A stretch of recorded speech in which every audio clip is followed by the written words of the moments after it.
Hello. Since the attack of the US Capitol on January the 6th, 2021, many in Brazil feared that far right supporters of Jair Bolsonaro would stage similar acts of violence.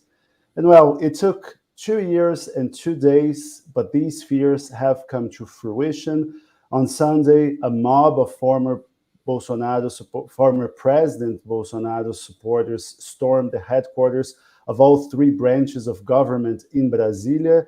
They overwhelmed police and are creating chaotic and violent scenes that are ongoing in the heart of the Brazilian capital. Unlike the Capitol riots, however, the Brazilian Congress and Supreme Court are in recess until February, meaning that these buildings were largely empty, and President Lula is not in Brasilia. Still, we cannot undermine the severity of these acts of domestic terrorism. And today I'm joined by Cede Silva, our Brasilia correspondent. Cede, how are you? I'm great, Gustavo. Nice to have you.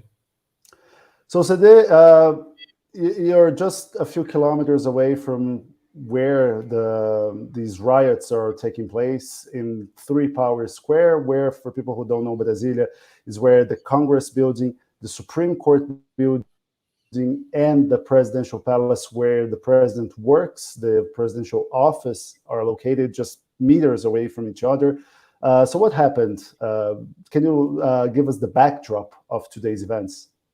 Okay, so to our foreign audience, for them to have an idea of what is happening today as we speak, suppose that on January 6th, pro-Trump supporters not only stormed the Capitol, they also stormed the West Wing of the White House, where the Oval Office is and where the president works, not the mansion, not the middle of the White House, but the West Wing.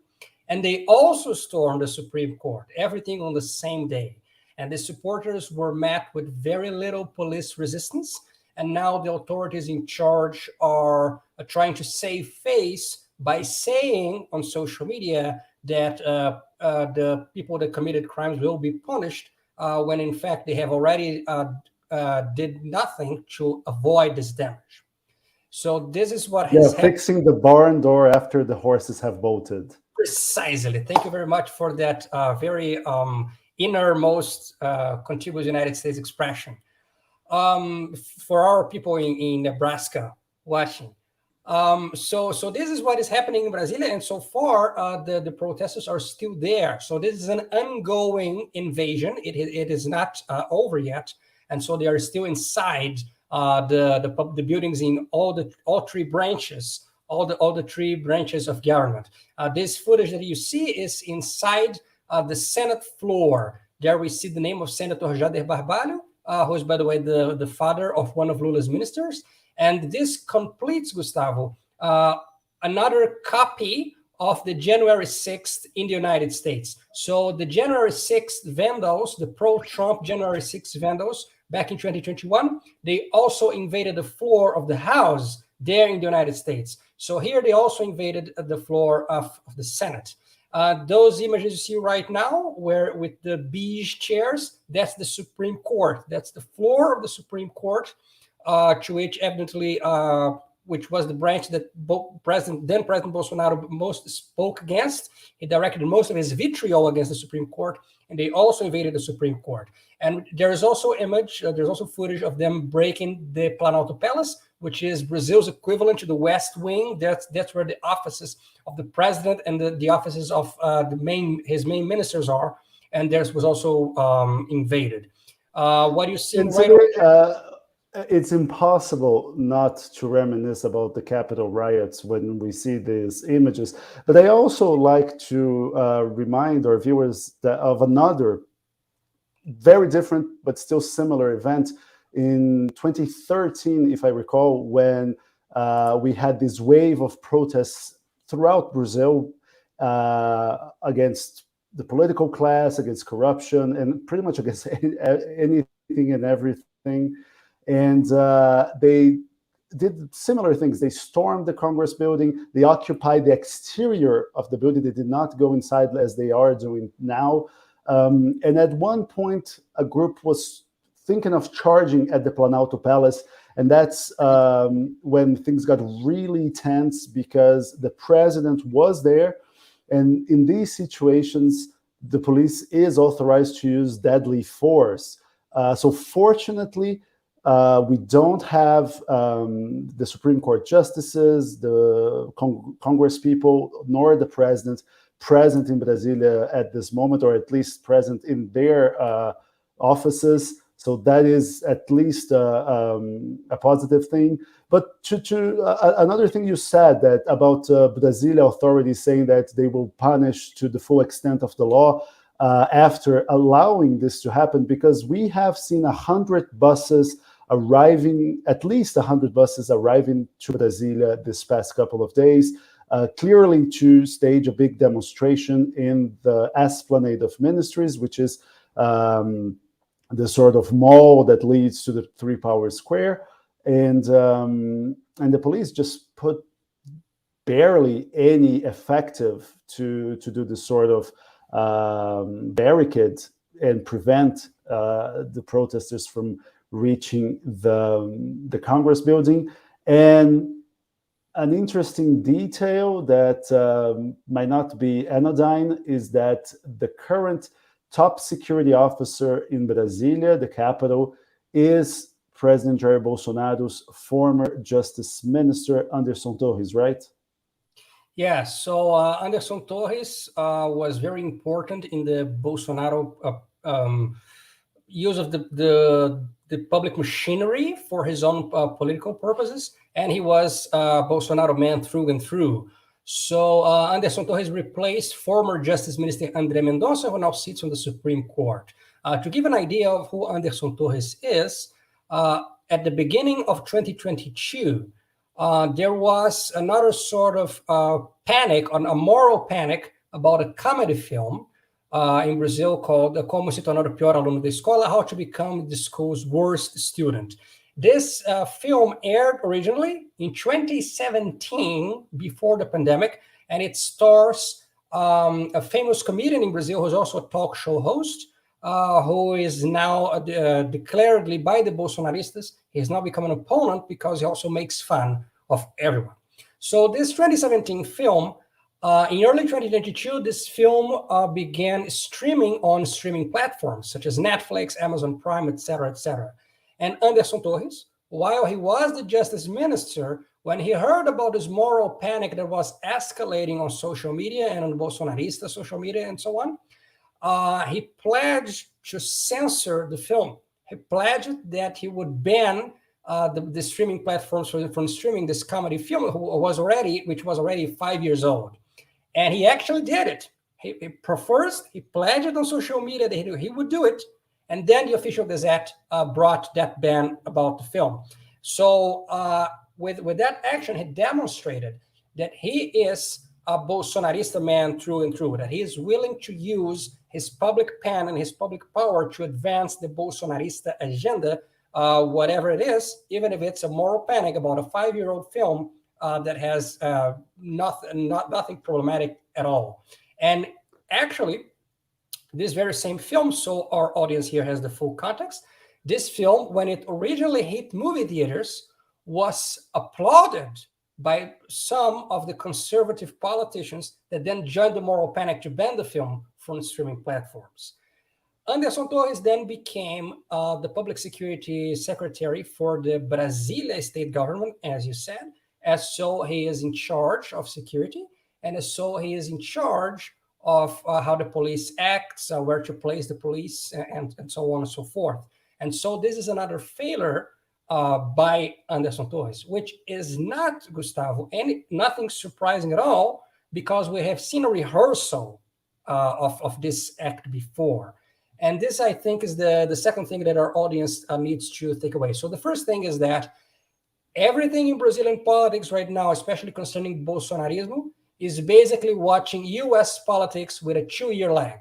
So everything that happened in the United States will happen in Brazil 2 years later. Everything that watching in Brazil today happening with a 2-year lag. In this case, as you said, with a 2-year and 2-day lag. So it's 2 years and 2 days to the day of January 6, 2021, when pro-Trump supporters stormed the Capitol. So it's now pro-Bolsonaro supporters storming Congress and also the other two branches of government in a very similar way to the Trump supporters.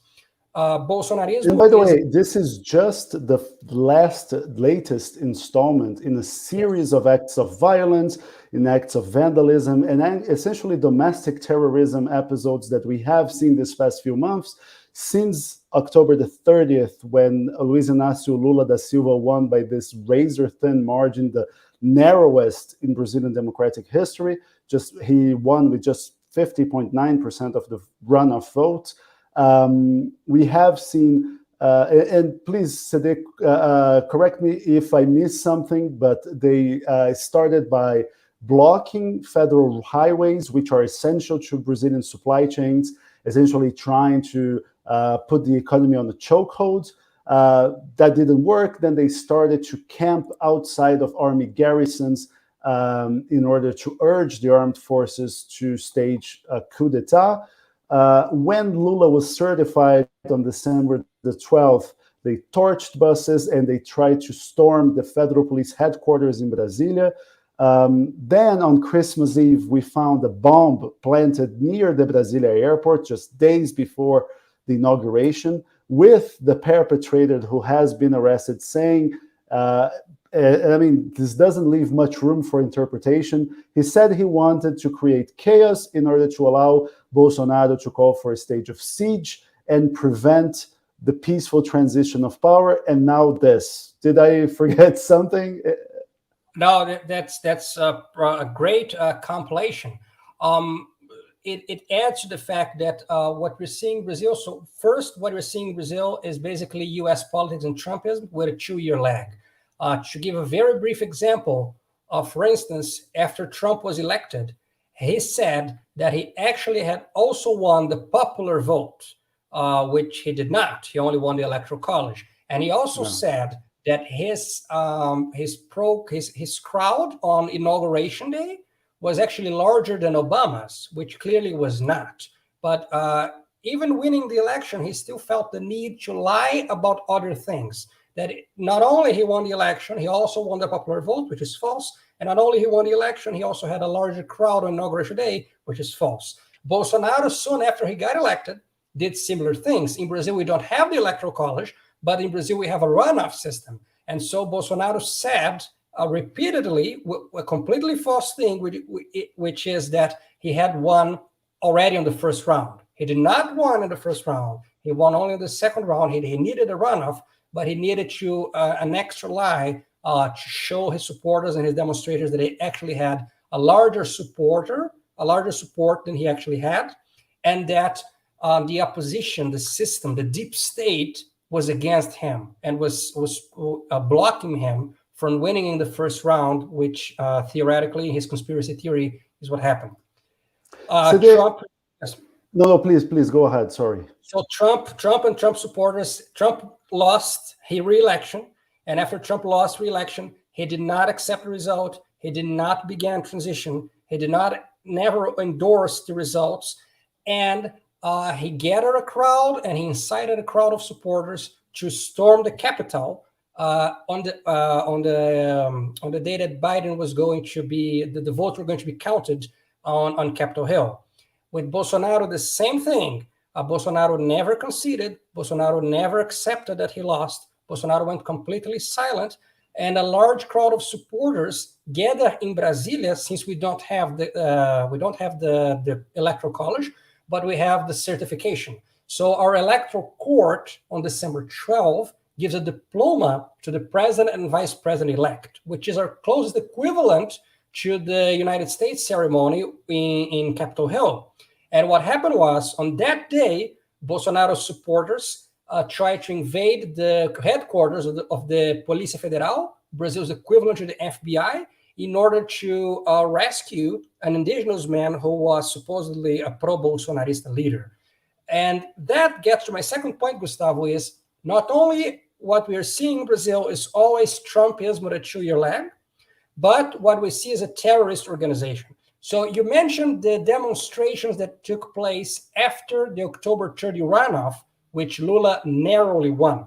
But in my understanding, the terrorist Bolsonarista movement begins earlier. For instance, when the day that prison worker Marcelo Arruda,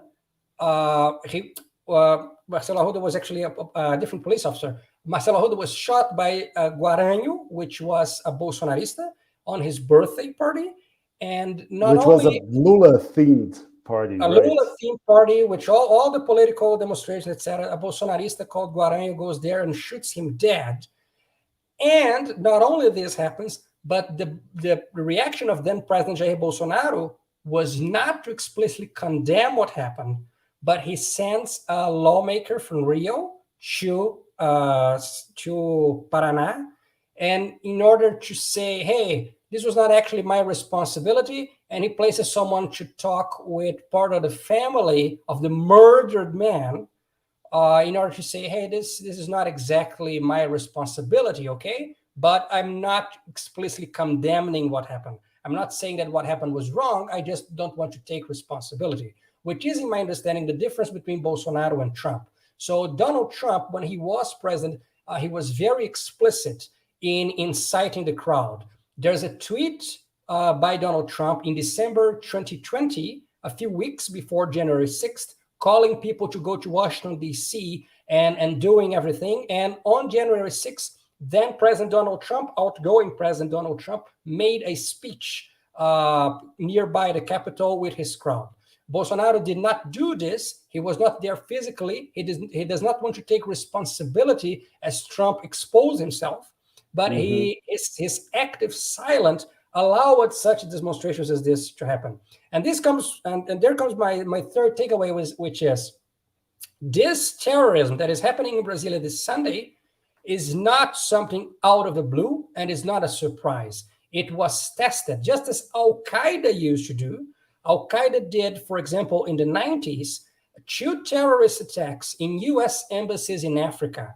And by doing this, smaller terrorist attacks in those US embassies, they learned a lot about American intelligence, how American intelligence reacts, and how something that you do far away has a repercussion in Washington, D.C. So they were doing a few smaller attacks and learning to do a larger attack later.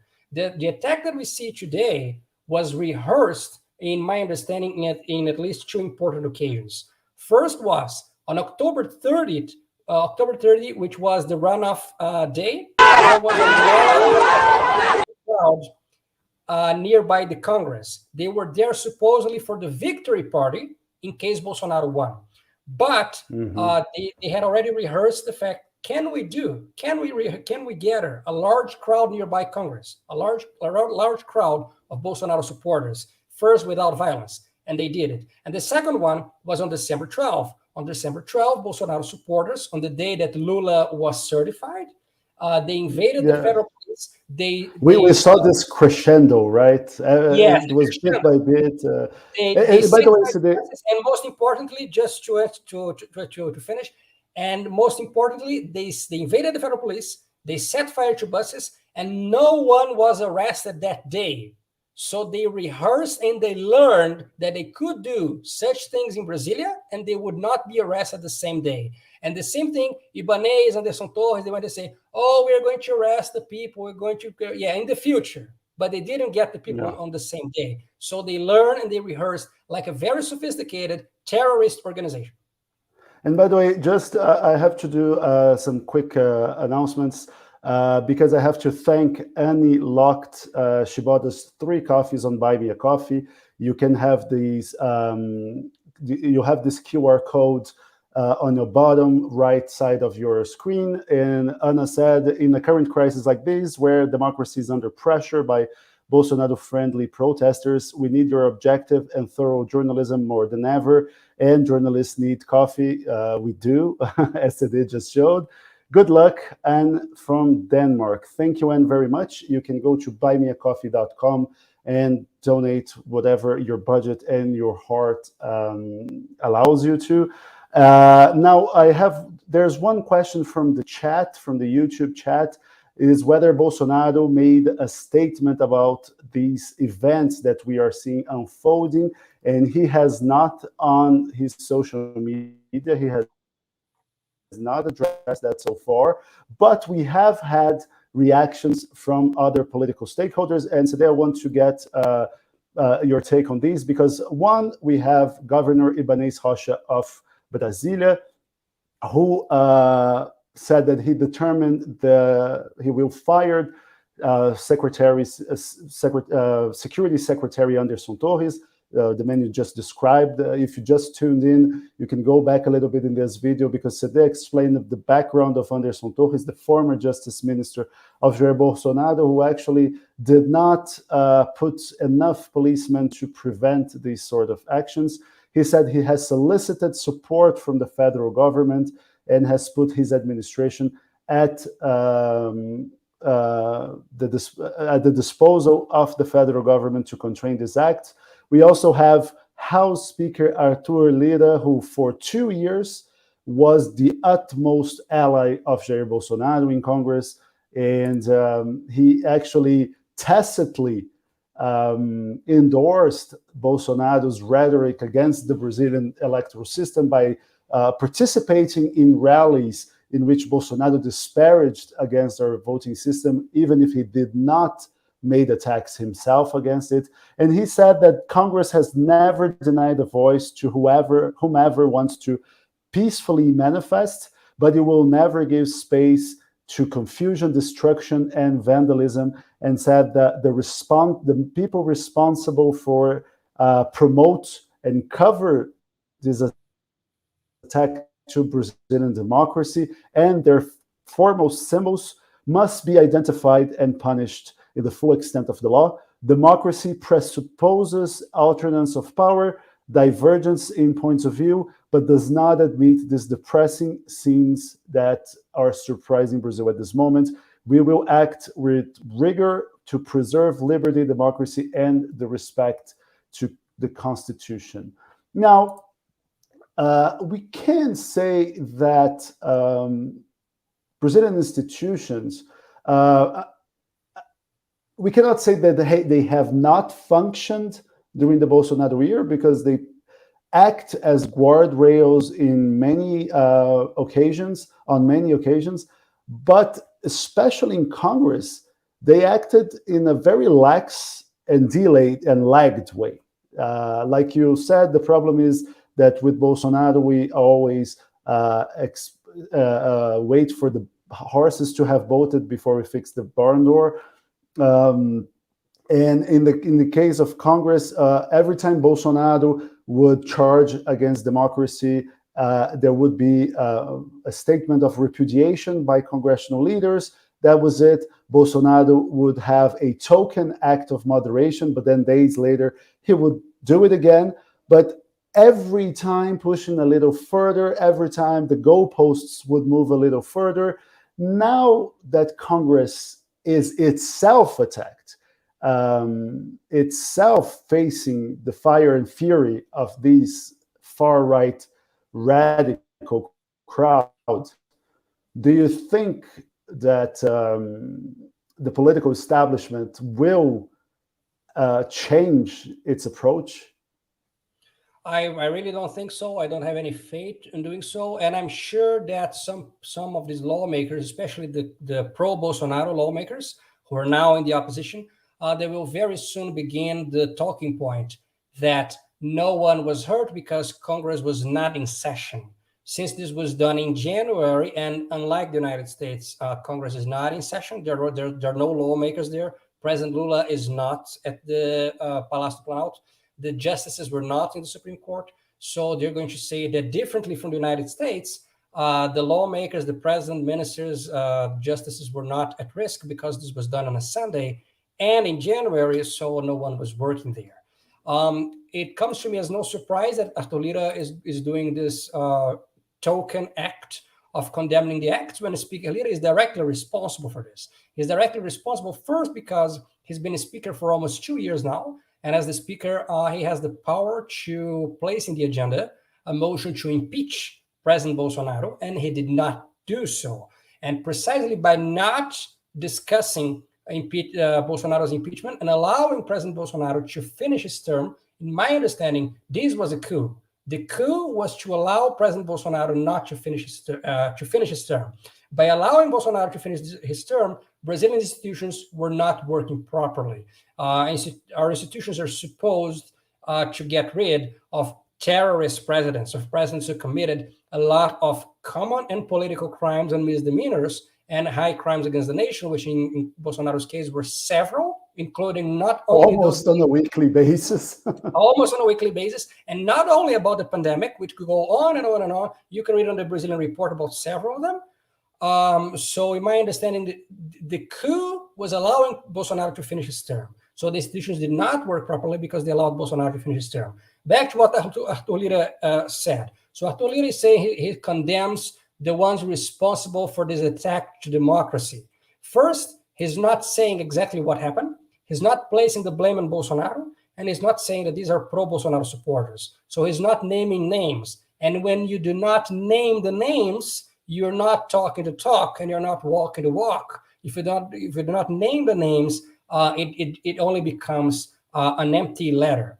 And second, Speaker Lira had a direct responsibility for leading up to this, because, for example, Arthur Lira placed in the floor of the House, he placed a floor vote in the Bolsonarista bill to bring back printed vote receipts. So the Bolsonaristas, just like Donald Trump in the United States, and they copied Donald Trump and Trumpism in absolutely everything they can, they try to sow distrust in Brazil's voting system, that by claiming that Brazil's voting system is rigged and that you cannot trust the electronic voting machines. So President Bolsonaro and his supporters in Congress, they sponsored a bill to place printed vote receipts in our electronic voting machines.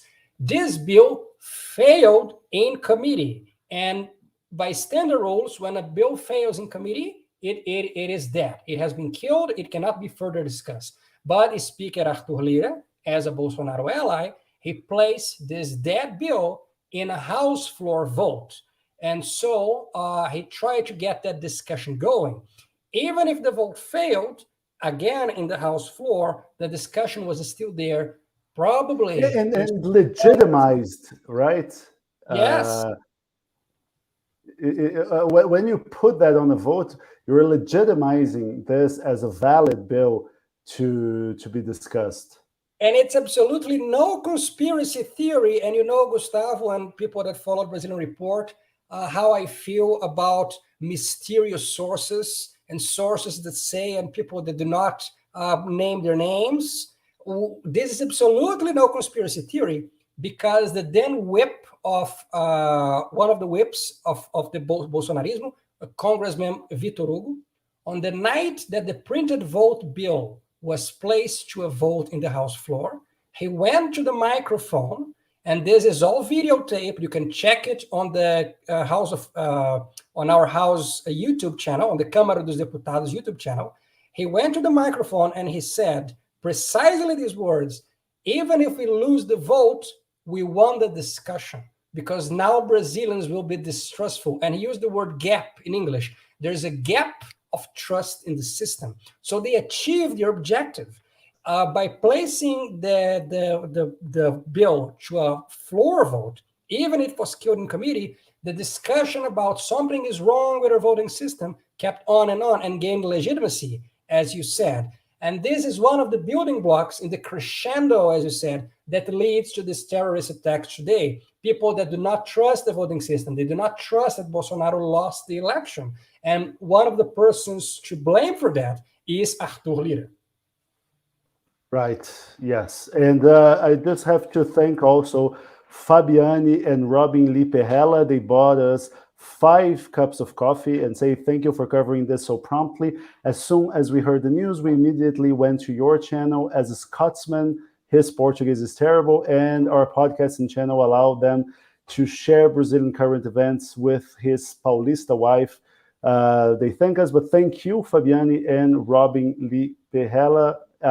Also, Joe Singstad bought us 3 cups of coffee. So thank you very much for these 3 supporters.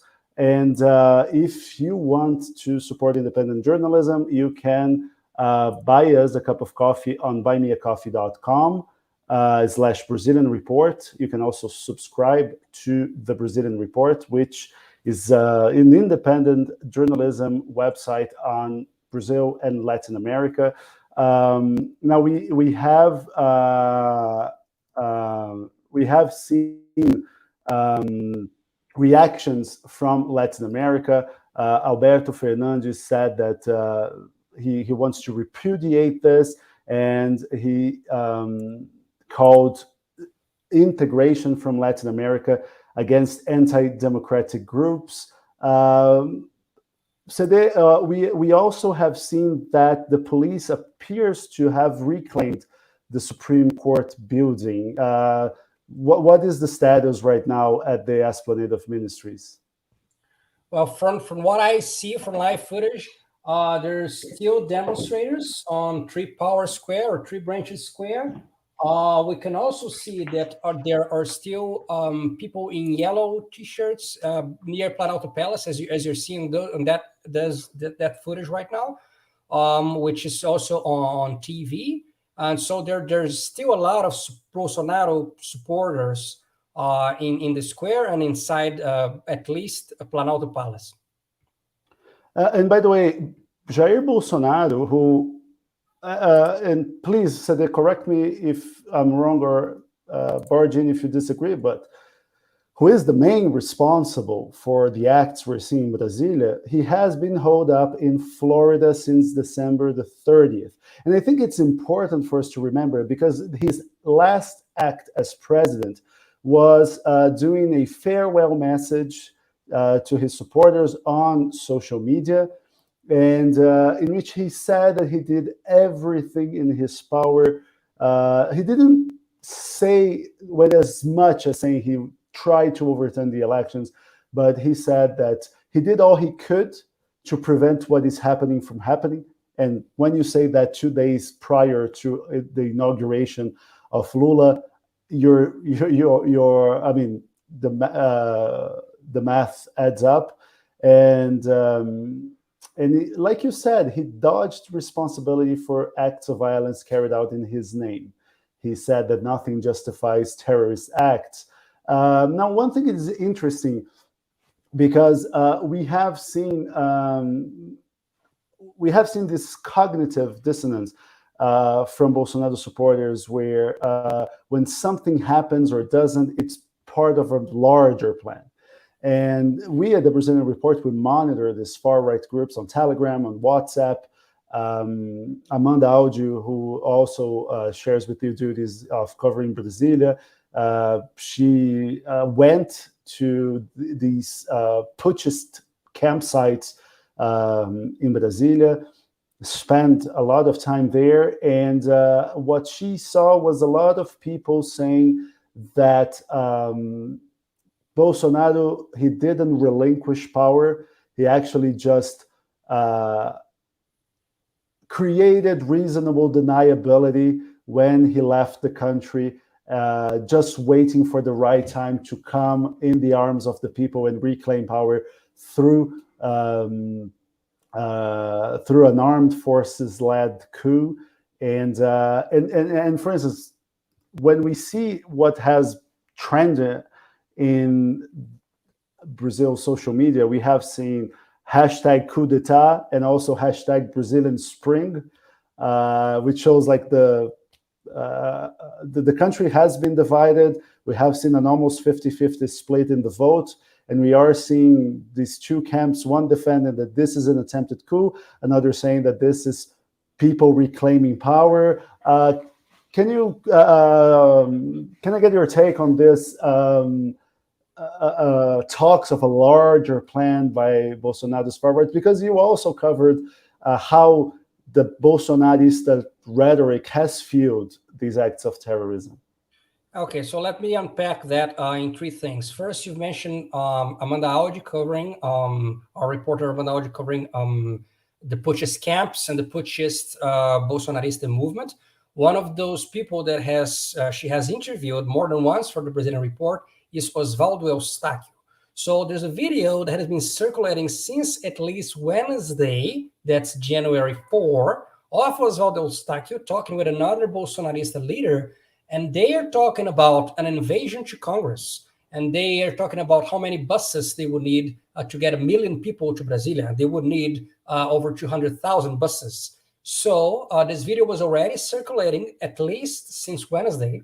And so people that follow any social media knew that Oswaldo Eustáquio, who is an important putschist leader, was already talking about this invasion to Brasilia and taking lots of demonstrators and supporters to storm Congress. The second thing you mentioned is the Brazilian Spring. So we're seeing this hashtag Brazilian Spring on Twitter and a lot of people commenting on English. So it's very clear that this demonstration was planned in order to call international attention to the Bolsonarista cause and to pose these Brazilian losers as people that were undermined somehow or that were victims of a rigged election. So this is a way of they drawing the attention of all other conservative or alt-right movements around the world, these people that are fans of Steve Bannon and the like, to draw attention to the fact that what is happening in Brazil is important, and to their narrative and their lie and their conspiracy theory that this election was rigged and that Brazil was going to become a communist dictatorship unless something else happens. And finally, addressing the main part, yes. No, just because you said you talked about Oswaldo and Amanda, and I apologize to our viewers because sometimes I look away, but I have two screens and I'm following here as you are also. And Amanda just said that she got word from these Bolsonaristas that she monitored on social media and saying that they want to shut down and occupy oil refineries in São Paulo, and that they will, prepare yourselves for a lack of for supply shortages that will be worse than the storming of the buildings. So, I mean, this is far from an act of lone wolves. I mean, how can this comes from Don Werneck, these messages, and he said you can put that on your paper, and he said that he is already with a group of people going to Petrobras refineries. So, I mean, you cannot have 4,000 lone wolves. At one point, they're not lone wolves anymore, right? So, and we have been monitoring that, and sometimes we have readers who think that we were over dramatic and over pessimistic about these threats. And what we're seeing right now is all of these coming to fruition. Now, today I want to forward you a question from Dan Meharg, and I hope I said his name correctly. Before I answer the question, sure. Go ahead. Sorry. Please, okay, so of course, it doesn't surprise me that you brought the attention to these threats by those supporters, that they're going to do things in São Paulo. It's going to be very interesting because the governor of São Paulo, since Sunday, is a Bolsonaro ally, Tarcísio de Freitas, who worked as Bolsonaro's infrastructure minister. As governor, he is now in charge of the São Paulo police, and it's going to be very interesting to see how lenient the São Paulo police is to people doing demonstrations, invasions, or terrorist attacks in Petrobras facilities in São Paulo specifically. So it's very interesting that he mentioned São Paulo and not, for example, Petrobras facilities in northeastern states where the governors are mostly Workers' Party or left-wing governors. So it comes as a surprise. And finally, to address the main part of your question about how this Bolsonaro rhetoric has fueled the terrorist attack that we see today and the massive invasions to all the three branches of the Brazilian government. We have an article in the Brazilian Report by Pastor Osvir Tomás, who is from the state of Pernambuco, and he talked about... Who's also a prosecutor, right?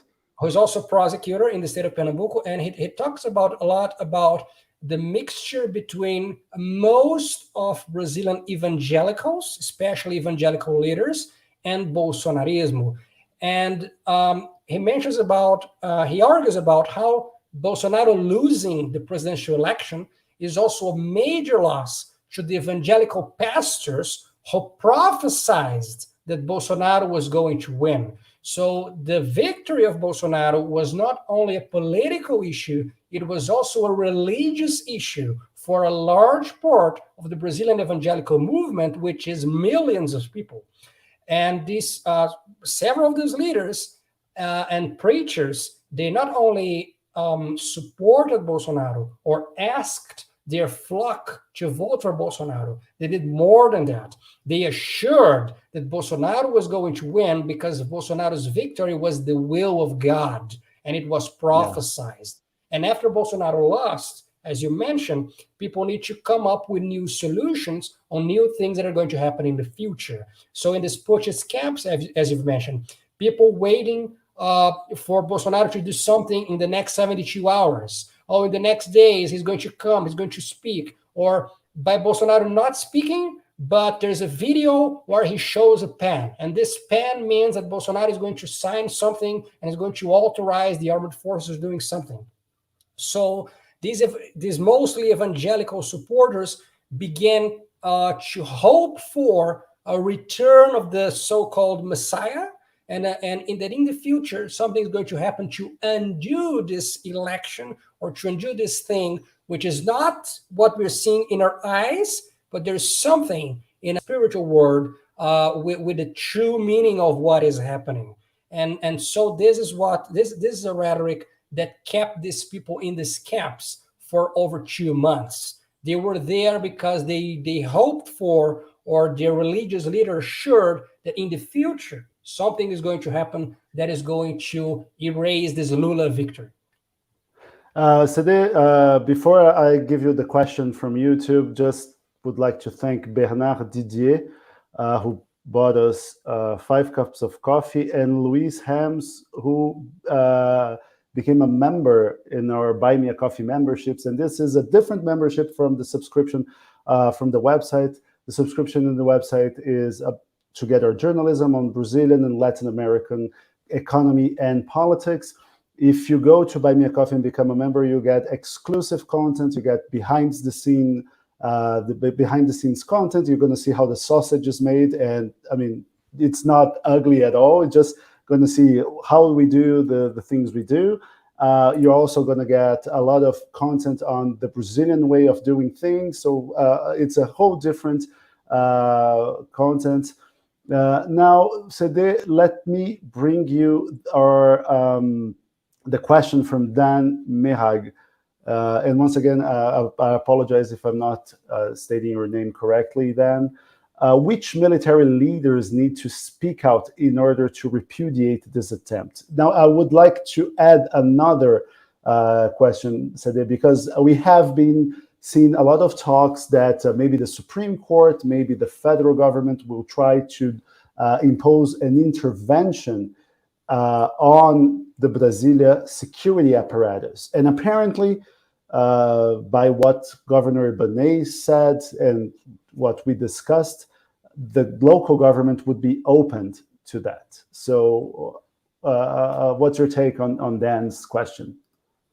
My understanding is that the military leaders do not need to speak at all. The very problem is that in the Bolsonaro administration is that people expect a lot from the military in politics, and the military are not supposed to do politics at all. The military are not supposed to join political parties, and they're not supposed to participate in politics. A lot of them, after retirement, they have joined politics, and this was a problem in the Bolsonaro administration because you had these military men who had absolutely no experience whatsoever in their areas of supposed expertise, and they ran a disastrous government. We had a military general in charge of the Ministry of Health during the worst part of the pandemic, and it was a disaster with disaster results and with hundreds of thousands of deaths during that period where the Ministry of Health was led by a military general. You had military in practically all the ministries, and they did a disastrous job. So I think it's not up to the military to say absolutely anything. My understanding is, and I said this just after Lula won the election, that what Lula should do is something that he did not do in his 8 years. And I think that Lula is too much of a coward to do what he really should do, is that Lula should ban forever the military from celebrating the March 31st, 1964 coup every year as they do. So the military... Yes, but so let me Borjin, because I think it's, and I agree with you, it's preposterous that you have the military forces celebrating a coup d'etat. It's also preposterous if you go as a tourist to the fort of Copacabana and you go to their military museum, they have this almost like an altar for the military presidents, saying that they were there answering to the call of the people in moments of distress, which is blatantly false. It was a coup d'etat with support from civilian sectors. And I mean, I'm not arguing on the merits of what you're saying. The problem is, one thing that the Dilma Rousseff government did, which was to call this Commission of Truth to try to investigate the crimes committed by state agents. And that fractured the Workers' Party's relationship with the military, and created, helped create, and again, before people misinterpreted me, what Dilma did was correct. That being said, and there's nothing to do with the merits of what she did, the consequence was the military became extremely disgruntled with the Brazilian left. And what we've seen these past 4 years was the military indulging putschist threats by Bolsonaro. So as much as I agree with you, can you imagine what would happen if Lula does something like that? Well, I think that Lula should be brave enough to assume his role as commander-in-chief and do what is needed. Most of the military that were in charge during the military dictatorship are now dead or are completely retired and are very, very old. It is an option of the current military leaders, of the current military generals, to still endorse the narrative of a dictatorship of that is 40, 50 years old, that ended over 40 years ago. They still have that option to still endorse those crimes and endorse the fact that the Brazilian military was mostly concerned with killing, torturing, and capturing Brazilians. And this is not what the armed forces should do at all. It is their option to understand that the armed forces are supposed to protect Brazilians and not to keep endorsing the crimes. I've been to Academia Militar das Agulhas Negras, which is Brazil's equivalent to West Point. That's the military academy for the army officials. And for instance, the cadets there, the students, they are the same age as college students.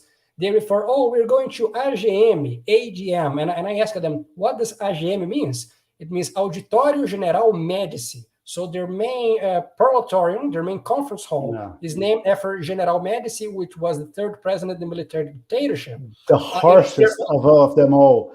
The one who oversaw the years of lead and who allowed torture to become a widespread practice in Brazil, right, by agents of the state. Yeah, precisely. The worst president in terms of repression of the military dictatorship. General Médici is long dead. For them to keep endorsing those names in the dictatorship, it's an option. As you've mentioned, in the museum, I don't have a particular problem with what's in the museum, but having the military perform a ceremony every March 31st, every year, including during the Dilma years, celebrating the coup, is something that, as commander-in-chief, Lula should ban forever. It is an option for the armed forces to divorce themselves from that past, not to ignore it, but not to support it as something that is part of their mission or part of their narrative. I think it's this very similar debate in the United States with endorsing the Civil War leaders. So there are these statues honoring the slave owners and the people that endorsed slavery and fought for slavery, and who are essentially traitors. They are traitors because they betrayed President Abraham Lincoln and they divorced from the Union. they seceded from the Union, and as such, the Southern Civil War leaders, the pro-slavery leaders, they are traitors to America. They should not be celebrated. They should not be examples.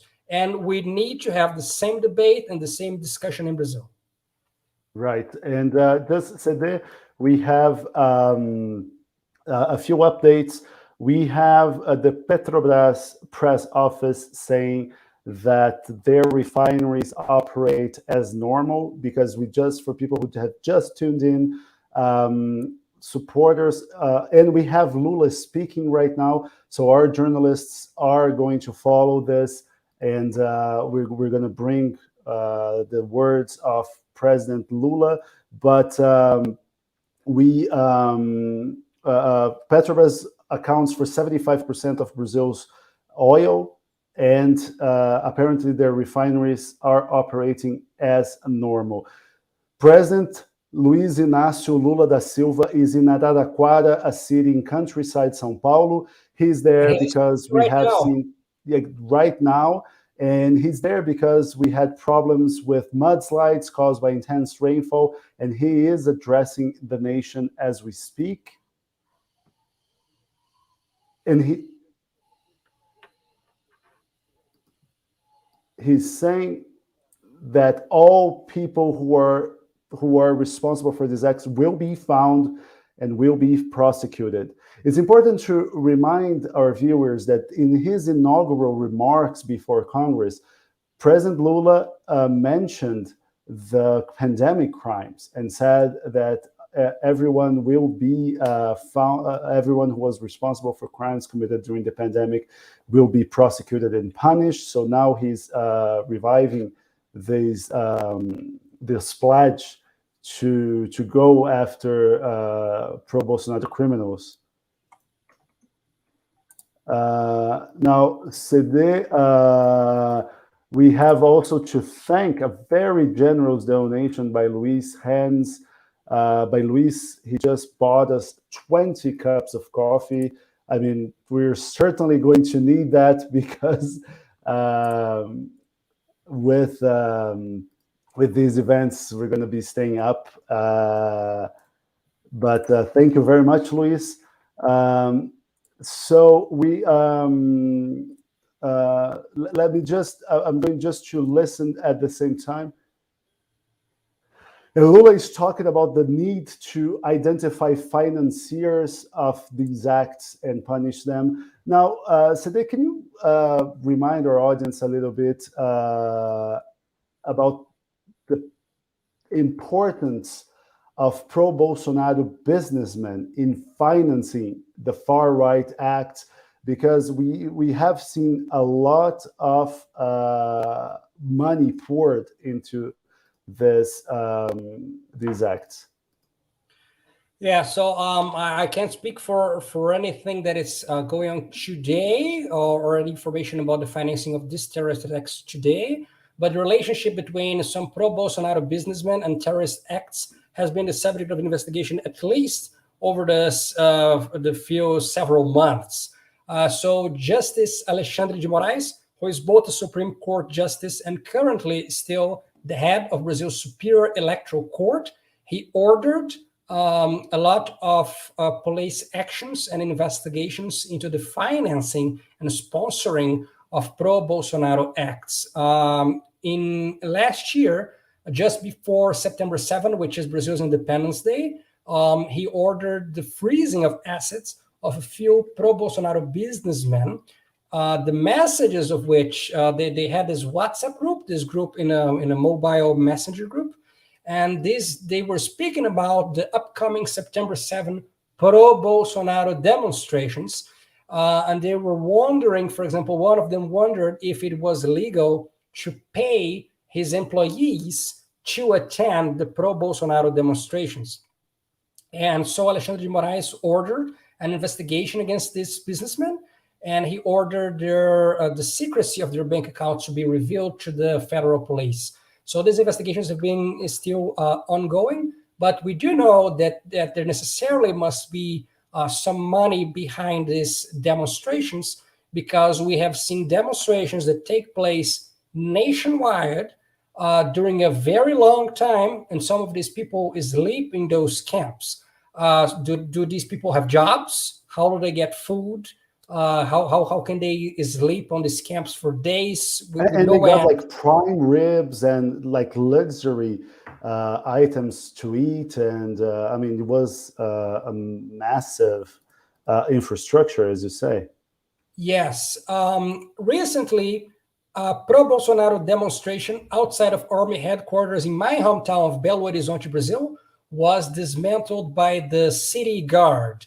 And the mayor's office, City Hall, told the press that according to their intelligence, at least some of these demonstrators were paid 50 reais a day. That's about $10 a day for them to stay there on those camps. This is still ongoing. This investigation is still ongoing. But I think what our viewers should take away is that these demonstrations, as you said, these are not lone wolves. These are hundreds or thousands of people, and not only in Brasilia today, but also in several other states in Brazil nationwide. So there's needs to be a lot of money behind this. Now, today, Lula has just announced a federal intervention in Brazilia's security apparatus. He called these acts of barbarism by fascists and said, like we were commenting, that they will find them and punish them. Can you explain a little bit how this federal intervention works? Because for a lot of our listeners, this might not necessarily ring a bell because of the specificities of the Brazilian system. We have seen federal interventions recently in different areas. Well, okay, so I can speak for that in federal intervention because we have one very recently, and if Lula is has this model in mind, I know what he has in mind, which is this: we had a federal intervention in 2018 in the state of Rio de Janeiro because all the violence with the organized crime gangs in Rio de Janeiro, and when a federal intervention happens, what essentially happens is that the president places someone else at the head of the state government. So this is a tragic loss for Ibanez, because if the federal intervention does take place, it means that Ibanez will lose most of his power as governor, because Lula will place a federal appointee in charge of the security in Brasilia, in the state government of the federal district. In the case of 2018, Michel Temer was president. He placed a federal intervention in Rio de Janeiro, and the head of this federal intervention was then General Braga Neto, who later would become Brazil's Minister of Defense and Bolsonaro's running mate in 2022. Essentially, when he was in federal intervention, this federal appointee takes head of security, and he is going to be in charge. Independently from the local government, right? Yes, essentially, he will be in charge of security instead of the government. He will command the police. And the other interesting thing about federal intervention, if Lula does really want to take this to a full extent, is that during a federal intervention, Congress cannot vote on constitutional amendments. So if there's any reform that Lula had in mind to take place in the first semester on his extensive list of agendas to reform things, he's just withdrawing that possibility, because Actually, not necessarily, Sidi, because the intervention, at least initially, runs through the end of the month. So, okay, so Congress will not be in place. Okay. Yes, before the new Congress takes office, which will happen at the turn of the month. So let me, we have here the copy of the document. So the president, with the responsibility that the Constitution gives him, decrees federal intervention until January 31st, 2023. It limits the intervention to the security apparatus, and names Ricardo Garcia Capelli. Do you know Ricardo Garcia Capelli? He is, if I'm not mistaken, a former student leader, right? And he I'm not. was I do not know. I do not hold. I do not know who the Ricardo is. This is still. he is We are actually breaking the news as we speak. secretary. He was named deputy justice minister, a journalist, and yes, he comes from the Communist Party of Brazil, which is the same party where Flávio Dino, the justice minister, started his career. He then moved to the Brazilian Socialist Party, which is more to the center. So yes, we have someone close to the justice minister, Flávio Dino. Flávio Dino is a senator-elect. He served 2 terms as the governor of the state of Maranhão, essentially helping to break a political monopoly that the Sarney political dynasty held for decades there. Dino is very popular in his home state. He was elected senator, and he said so he will appoint someone close to him. The federal government appointing someone close to Flávio Dino as the interventor, if we can say that. That's But interesting. Yeah, yes, he's the number 2 to Flávio Dino in the justice minister. He's a former communist. I think the irony here is absolutely delicious because the Bolsonaristas were asking this whole time for an intervention. They wanted an intervention. We want an intervention. Well, okay, now Lula has declared intervention. Isn't that exactly what you wanted? So Lula is obviously, this is a joke, but Lula is giving the Bolsonaristas what they wanted, a federal intervention, and now they have it. yeah, On the hands of just against them. I'm sorry? By the hands of a Communist Party member. Yeah, you have to appreciate the irony there. I have to agree with you, but it's interesting. I don't know if you can hear us today, but here in São Paulo, we are seeing fireworks.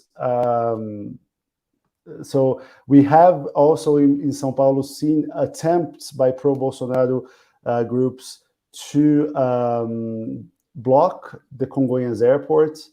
Wow. Yesterday, it didn't work. I came from Brasilia to São Paulo yesterday, very early in the morning. Bad timing, one would say. But the roads were clear. They also tried to block Avenida 23 de Maio, which is a big axis of circulation here. Now, we have a question from Visa Knuti, and she says she's coming to Rio and São Paulo in February if we think these events will have any impact on her visit. I don't believe so, but I would like to twist her question a little bit today. How would you think, how probable would you think that this can ripple over other areas of Brazil? Because, like you said, we have seen this crescendo, and every act of vandalism, every act of terrorism seems like a dress rehearsal for something bigger. So what do you make of that? Well, to quote Yogi Berra, it's very difficult to predict, especially about the future.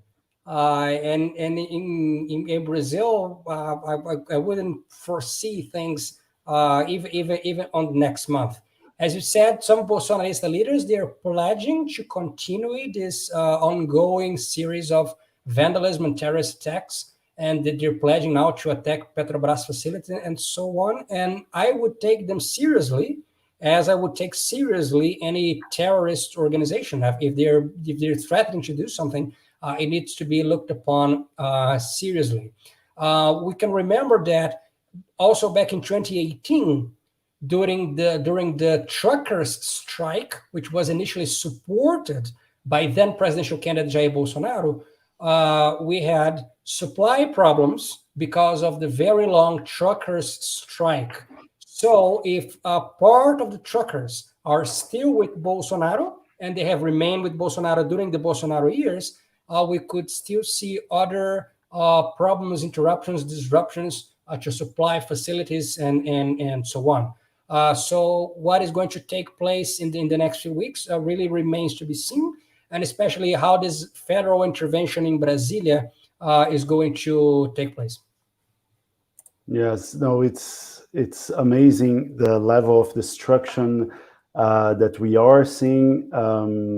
I don't remember seeing a big. We have some reactions, and what we have seen from many institutions is the sheer shock about. For instance, we have seen uh, the National Association of Federal Prosecutors and the Brazilian Association of Press, all stating that this is a level of destruction that we have never seen in Brazil. I mean, and like we said, all could have been avoided, right? This is by no means a surprise. We have been warning and we have been called fear mongers because of our warnings that the Brazilian far right continues to charge at Brazilian democracy. And today, now, CD, like you said, it's in Brazil, even the past is uncertain, so let alone the future. But we have seen in this government, this is a big tent coalition that helped Lula get over the hump. And Lula has tried to accommodate everyone and try to create this broad project of national reconstruction, as he said time and again. And that includes, for instance, members of the agribusiness and environmentalists, but also deeply conservative people and more liberal people. And we have seen in the first days of the administration a shock of points of view between Defense Minister José Múcio Monteiro. He's a bona fide conservative, and he said that the putschist acts that we have seen, the putschist campsites, are legitimate and are filled with Democrats, small d. And then Flávio Dino, the justice minister, who is a more left-leaning person, who wants a tougher approach from the security apparatus. How do you see this playing out, this clash of visions? Because I mean, you can just go so far justifying the unjustifiable, right? I don't think at this point, we have run out of excuses, right? I think today very vividly demonstrates that Múcio is wrong and Flávio Dino was right. You cannot be lenient with these pro-Bolsonaro demonstrators. You cannot be lenient with terrorism, and you cannot be lenient with camps set up nearby military headquarters of people calling for a coup and trying to incite the military to do a coup, and then expecting these people to just spontaneously leave and go back to their homes peacefully. These people, they have been in these camps and in these demonstrations for over 2 months, calling for a coup, calling for violence, saying that the election was rigged, and so on and so forth. When the new government took charge, the new defense minister, José Múcio, his attitude, as you said, was, oh, these people are peaceful and they will eventually spontaneously, it is what the word he used, they will spontaneously just leave. We don't need to act to disband these camps. And now we've seen who is right. Flávio Dino was right all the time because he said, actually, we cannot be lenient with these camps. We need to disband these camps as soon as possible, and we need to find their leaders. We need to prosecute who needs to be prosecuted, because otherwise these people are going somewhere, and they're going somewhere to do something dangerous. So I think today speaks to the fact that the defense minister was wrong, and then the justice minister was right. Yes, and also funny that we have a bona fide left-leaning guy defending a mano dura approach to security, right? This is Yeah. another, and in terms of international reactions, one thing is interesting is that, for instance, in Argentina is one of our main partners. The biggest economy in terms of the neighboring nations we have. And we have seen, for instance, President Alberto Fernandes classifying this as a despicable act of vandalism, but also Javier Milei, the biggest star in the Argentinian far right, defending the protesters. And we have seen this attempt by Bolsonarism of integrating itself to other far right movements elsewhere in the world. We have seen Eduardo Bolsonaro, who is former President Bolsonaro's third eldest son, and he's sort of guru for international affairs, approaching relations with Javier Milei in Argentina, with far-right candidate José Antonio Cast in Chile, also with Trumpism. It's important to remember that Eduardo Bolsonaro was present in Washington at the time of the Capitol riots. And at the time, we have, and I want to get this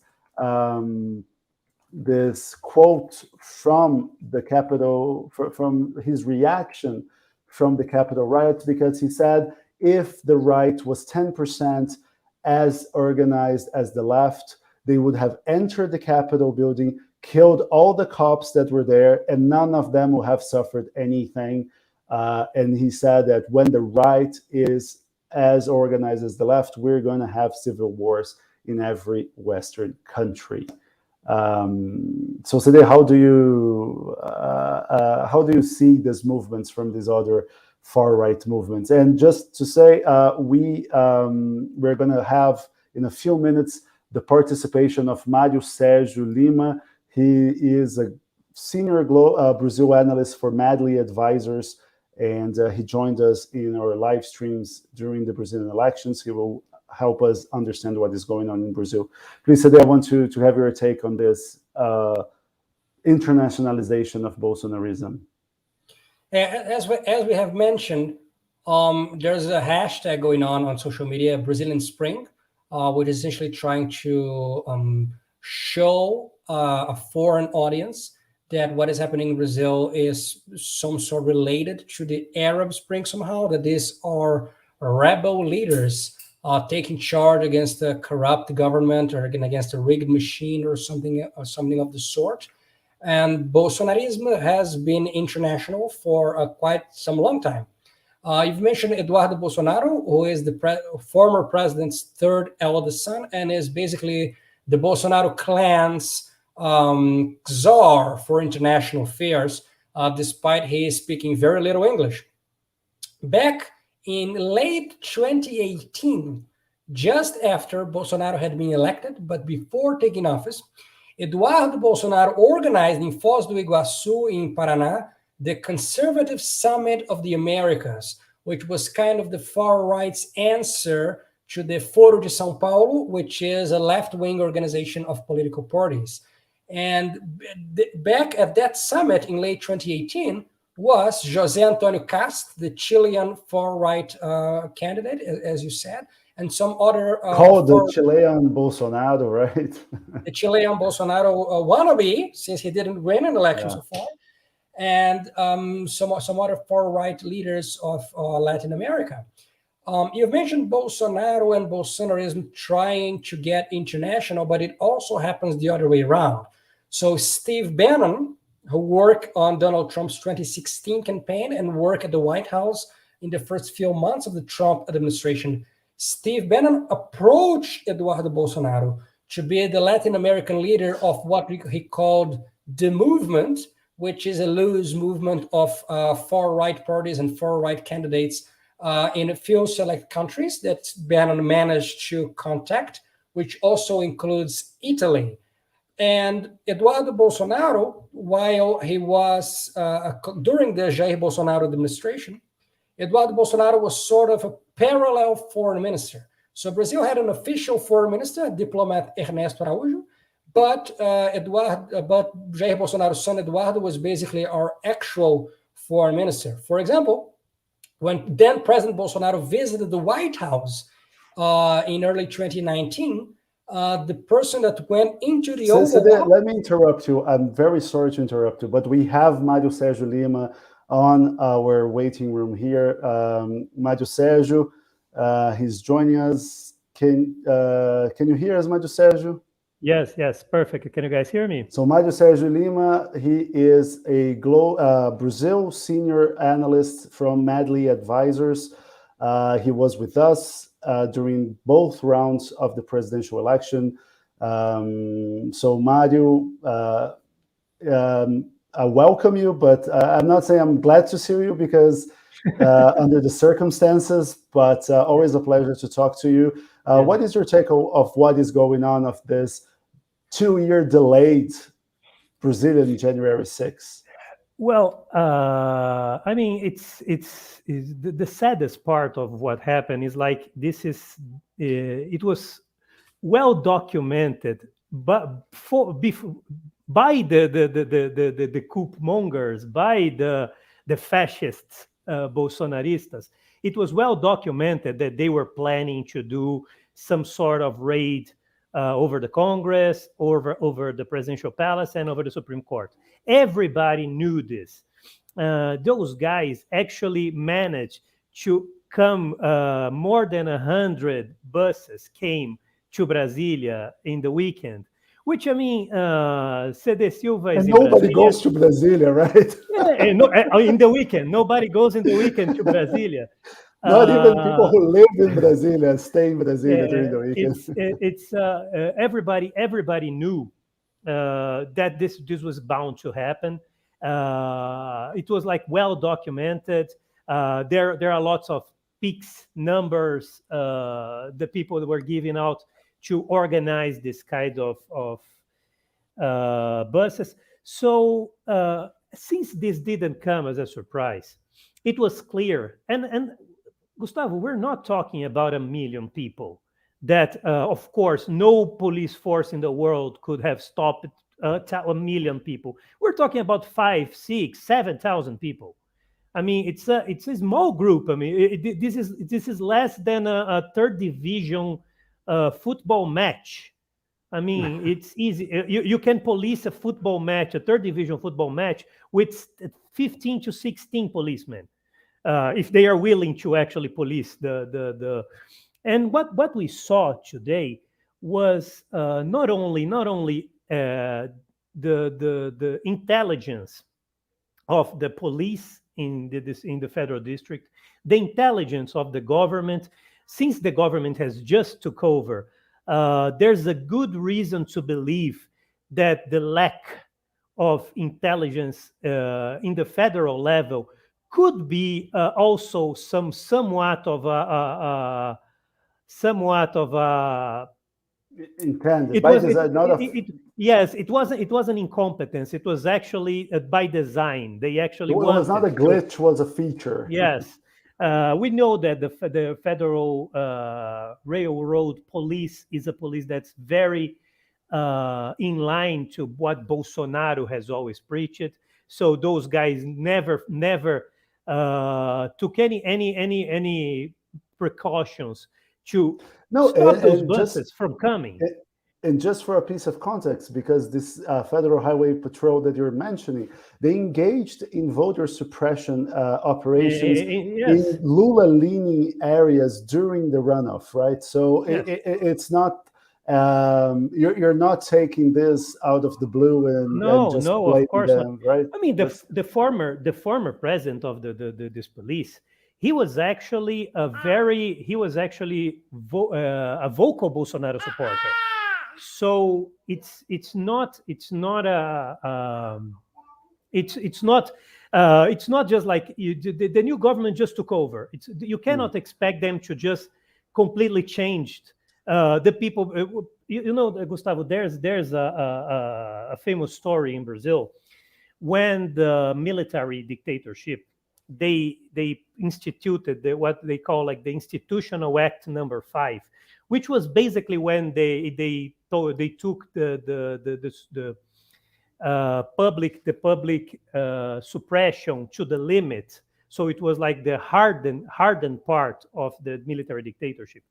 When that happened, there was the when civilian allied with President Costa Silva, the general that instituted that act. He Yeah, basically said, in I'm not really. the second military president, right? Yes, yes, the second military president. So this was a civilian politician, which was near the Pedro Aleixo, and he basically he told the story goes that he told Costa Silva, say, no, I'm really not concerned with you toughening up the regime. I'm actually concerned with the guard in the streets. Basically what he was saying was like, if you give out a lot of power, to intervene, to suppress public civil liberties, it's terrible when the government is doing so. But the guy in the street, the policeman in the street, if he feels like he has the power, he can actually do the bad things, you know. Just to remember this passage, to say, it's if they decide, the policemen that are you cannot just change the mentality of this police in 1 week. You really need to be changing this people person by person, almost like this, you know, to actually have a full intelligence system altogether. And by the So way, basically, you're talking about the change of mentality, and I think that links to one of the questions we got in our YouTube chat from Luis Hans. He asked if these events from today strengthen Lula's standing with politicians such as the MDB, the Brazilian Democratic Movement Party, and the PSDB, the Social Democratic Party, which are centrist parties that have not jumped into the bandwagons as of yet. I think it does, and I think it's actually a call, because I mean those guys actually invaded the Congress.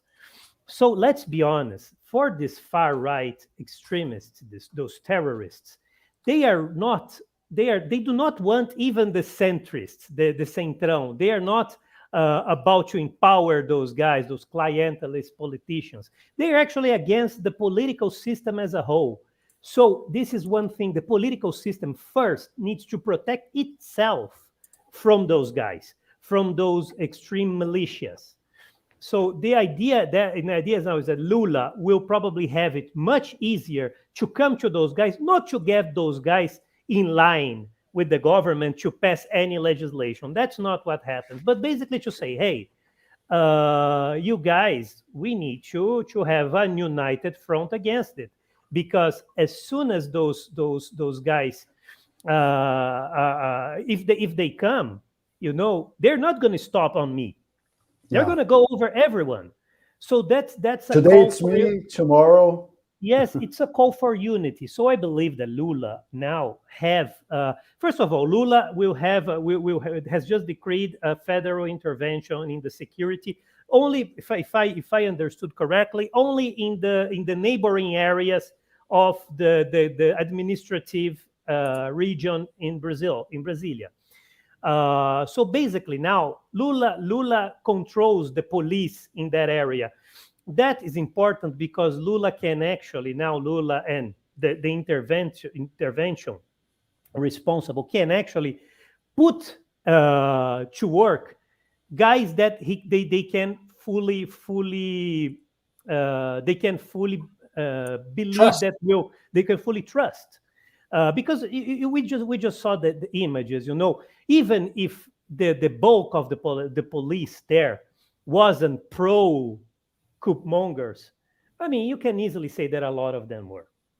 They really let things slide because they really wanted things to go as far as it went. So it was more than just being ill prepared, and they were. I mean, they were really ill prepared. I mean, even if you have like 5 or 6 thousand people really wanting to go and break everything, we're not saying. So I mean, you need to have a strength in arms to avoid it. You really have to. So if you had until, I mean, Sede can just say how long those guys actually walked to get to the Congress. I mean, this is not just a Wow. 100-meter sprint. Those guys walk more than a mile to get No, from the. this is a mall with like a big grass field, so it's not like you can Yes. hide yourself uh, until you're there, right? I mean, I mean, it's easy to spot these people. it takes at least 1 hour to get to Yeah. take those steps, like all those people. So you had a lot of times to actually know, hey, those guys those guys mean business. Those guys really want to make a go for it. So you need Just to give a very quick perspective, if demonstrators were already at the bus station, at the Rodoviária, which is in the middle of Brasilia, which you already see them coming, which is already very close, it is exactly a mile to Congress. So that's 20 minutes walking. If you're already on the bus station, okay? But we're saying, but those guys were even further away. They were in the Yes. military, which Oh, it's by the way, important. let me interrupt you, Mario, because we have CNN Brazil reporting that the Solicitor General's office has requested the arrest of Anderson Torres, the former Justice Minister for Jair Bolsonaro, and the top security officer in Brasilia, because, as you said, the perception within the federal administration is that the police did not act because of a flaw. It was not a glitch. It was a feature of the response. Yes, and they wanted to. I mean, this is something that it's really terrible to say, but in the state police of Distrito Federal, we need to have a purge. This is actually, we need to put every one of those policemen that were just lenient, those guys need to be arrested. It's not just a matter, of course, you would grant them the right to a fair prosecution, a fair trial, which everybody is entitled to, even the terrorists. They're entitled to have their case being discussed in the full scale of the legal system. So but at the same time, those guys need to be arrested. It's not, they were lenient, and this is coming, Gustavo, this is not out of the blue. On December 12th, when Lula was sworn in president, on December 12th, I'm sorry, not the sworn in, but He was certified. The certification. Yes, the certification. Those guys created a violent, they stated a violent mayhem in Brasilia, which basically they burned a lot of buses. They tried to invade the federal police building. They tried to invade the civil police administrative office. I mean, those guys were ready, and nobody was arrested. That's the case. Nobody was arrested. The police, you can easily say that the policemen there were just like, okay, just do not attack us and we won't do anything, which is not how you go by things. It doesn't matter if you as a policeman actually believes in what those people are doing. You have the mandate and the right to stop it. It's not a case you can in your intimate level, you can be in favor of them. You can be opposed to Lula. I mean, you can. You're outside of your job.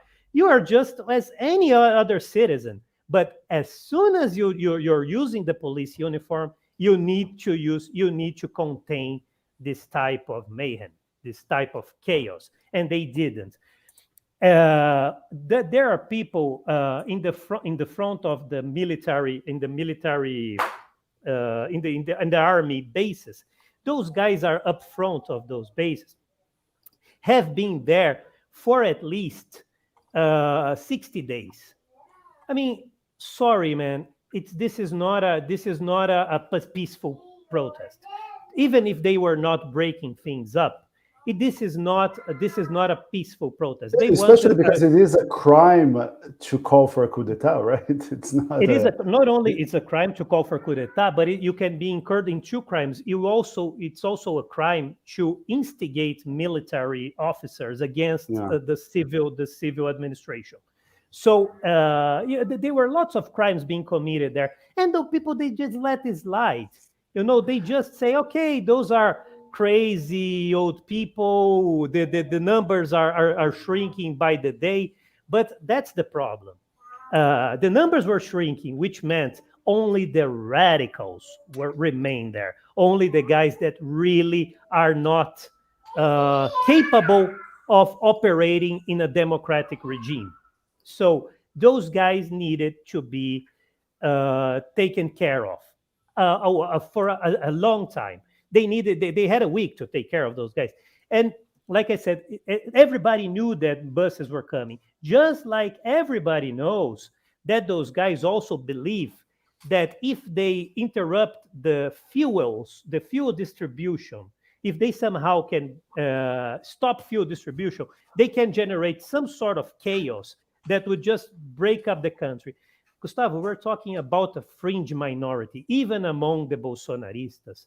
This is a fringe minority of crazies, of radical. I mean, there are lots of the crazies and radicals, but the guys that actually want to make things worse, those guys are a fringe minority. So let's be honest, those By guys the need to way, be we have taken on care the of. screen reactions Yes. from world leaders. Emmanuel Macron said the will of the Brazilian people in democratic institutions must be respected and offers unconditional support from France to President Lula. The US Secretary of State, Antony Yes. Blinken, published words going in the same direction, saying that we condemn the attacks on Brazil's presidency, Congress, and Supreme Court today. Using violence to attack democratic institutions is always unacceptable. We join Lula in urging an immediate end to these actions. Now, This is very important, Gustavo, because actually, when Blinken says it, it's basically the armed forces of the US saying to the Brazilian armed forces, to the guys among the Brazilian armed forces that are still against Lula and would support some sort of coup d'état, they're saying, don't even consider it. Don't even try. I mean, this is basically another indication that we won't have a coup d'état in Brazil, because actually there are lots of powerful people that are working to stop it. I'm sorry, there are lots of analysts that say, okay, we never had this man as this threat. Bolsonaro was never powerful enough. This is just like sugarcoating it's important. Those guys wanted to stage a coup d'etat in yeah. Brazil. And They they tried did not do because of a lack of institutional support, not because of a lack of will or intent. Yes, and I mean, and they still want. I mean, there are people Yeah. that right now there's a news reporting today from Estado de São Paulo, which is very worrying, which says that according to of the record sources, basically said in one line, I say there are some people among the military who they are pacified, but they still do not fully stand behind the election results. I mean, they're not. It's not up to them to decide whether the elections were fair or not. Even if the Yeah. elections weren't fair, which is bullshit, which they were, even if they were fair, it's not up to military forces, to military men to decide whether they will abide by the results.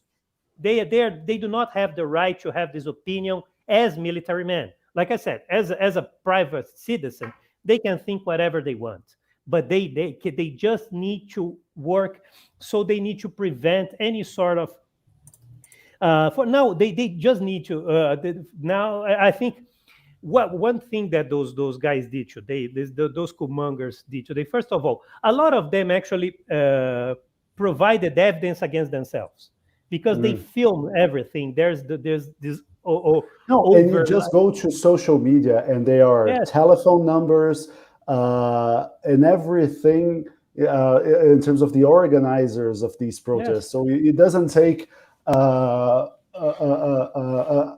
an intelligence expert to realize who or many of the people who are behind these.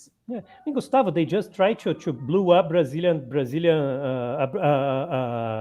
a fuel truck in Brasilia's airport in the day of, of the Christmas. You know, so there's no this we need to take everybody that is now next to those commongers need to be taken into custody. Those Yeah, commanders need to be prosecuted. This is Brazil needs to be. It's terrible that a guy like Alexandre de Moraes needs to be taken the first step in doing everything, every arrest and everything, because it shouldn't be the work of one man.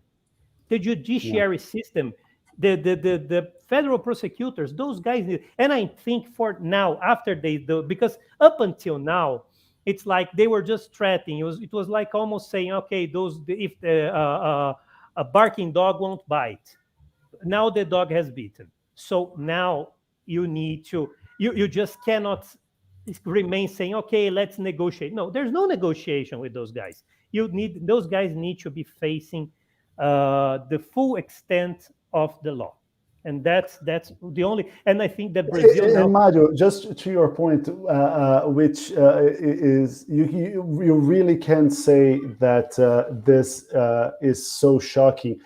Before we started the live broadcast, Seda and I were talking in the pre-show moments and saying that it reminded me a lot of the 2021 September 7th rallies when we saw massive throngs of Bolsonaristas coming to Brasilia. The governor left the city, and then there were just a handful of policemen.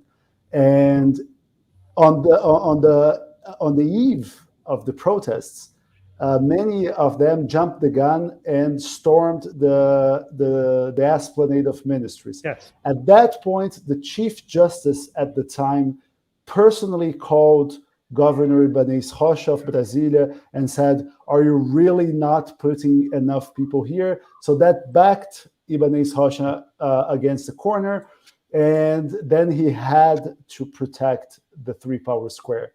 Yes. Today, they did not jump the gun, and they were able to do what they are doing, right? I think they somewhat jumped the gun because now I think that I think most people, most politicians, the Supreme Court, all of the Supreme Court will stand behind any sort of hardship that Lula tries to impose over those guys. At the same time, the federal prosecutor and the will try to force the federal prosecutors to actually get to be over those guys. So it's not going to be like Alexandre de Moraes being the end all of all of those situations. Basically, there are lots of people that will be arrested. There and I think most Brazilians will be supporting this, not because but mostly because people are usually terrified when protests become violent. There's some underlying psyche among people that, okay, you do not go bananas and just destroy everything. There's some sense that you can protest, but you cannot you cannot be breaking windows. Now it's clear those people just cannot say that they're peaceful protesters anymore. So Yeah. any Bolsonarista protesting around the country now, you can say, okay, this guy is akin to those crazies. This guy is akin to those violence. And at this point, radical Bolsonarista has become a redundant expression. No, it is a redundant, of course. I mean, I think there are lots of people that actually would, but I think this will probably cost Bolsonaro politically, because I mean there are so they can correct me 11 or 12 cases against him on the Superior Electoral Court. How many is there? I don't. It's I around, think it's it's around 10 that ballpark. cases. 10 Yes. cases. I And we have seen the COVID hearings committee Yeah. talking about making another charge now that the government has changed, trying to get Bolsonaro prosecuted for pandemic-related I mean, even as a well. woman like Soraya Tronic, who is not a Lula supporter by any means, she just said that she's collecting signatures for a Congress a parliamentary probe committee on who is financing those kind of anti-democratic movements. And this is something, like it's going to be very bad. This guy's invaded Congress. It's going to be very bad for any politician there to say, okay, to try to defend those guys. So I think now there's a sense, like I said, the self-preservation sense into the Supreme Court and the judiciary as a whole and the political system, the self-preservation systems, like let's just get kill those figuratively speaking, of course. Let's just kill the vibe, a bit better than killing people, killing the vibe of this kind of cool-mongering radicals, because you need to be. So I do expect that in São Paulo, for instance, a guy like Tarcísio will probably put his police over those protesters to actually show that, hey, I may be a Lula, I may be a Lula oppositor, but I'm not a crazy guy.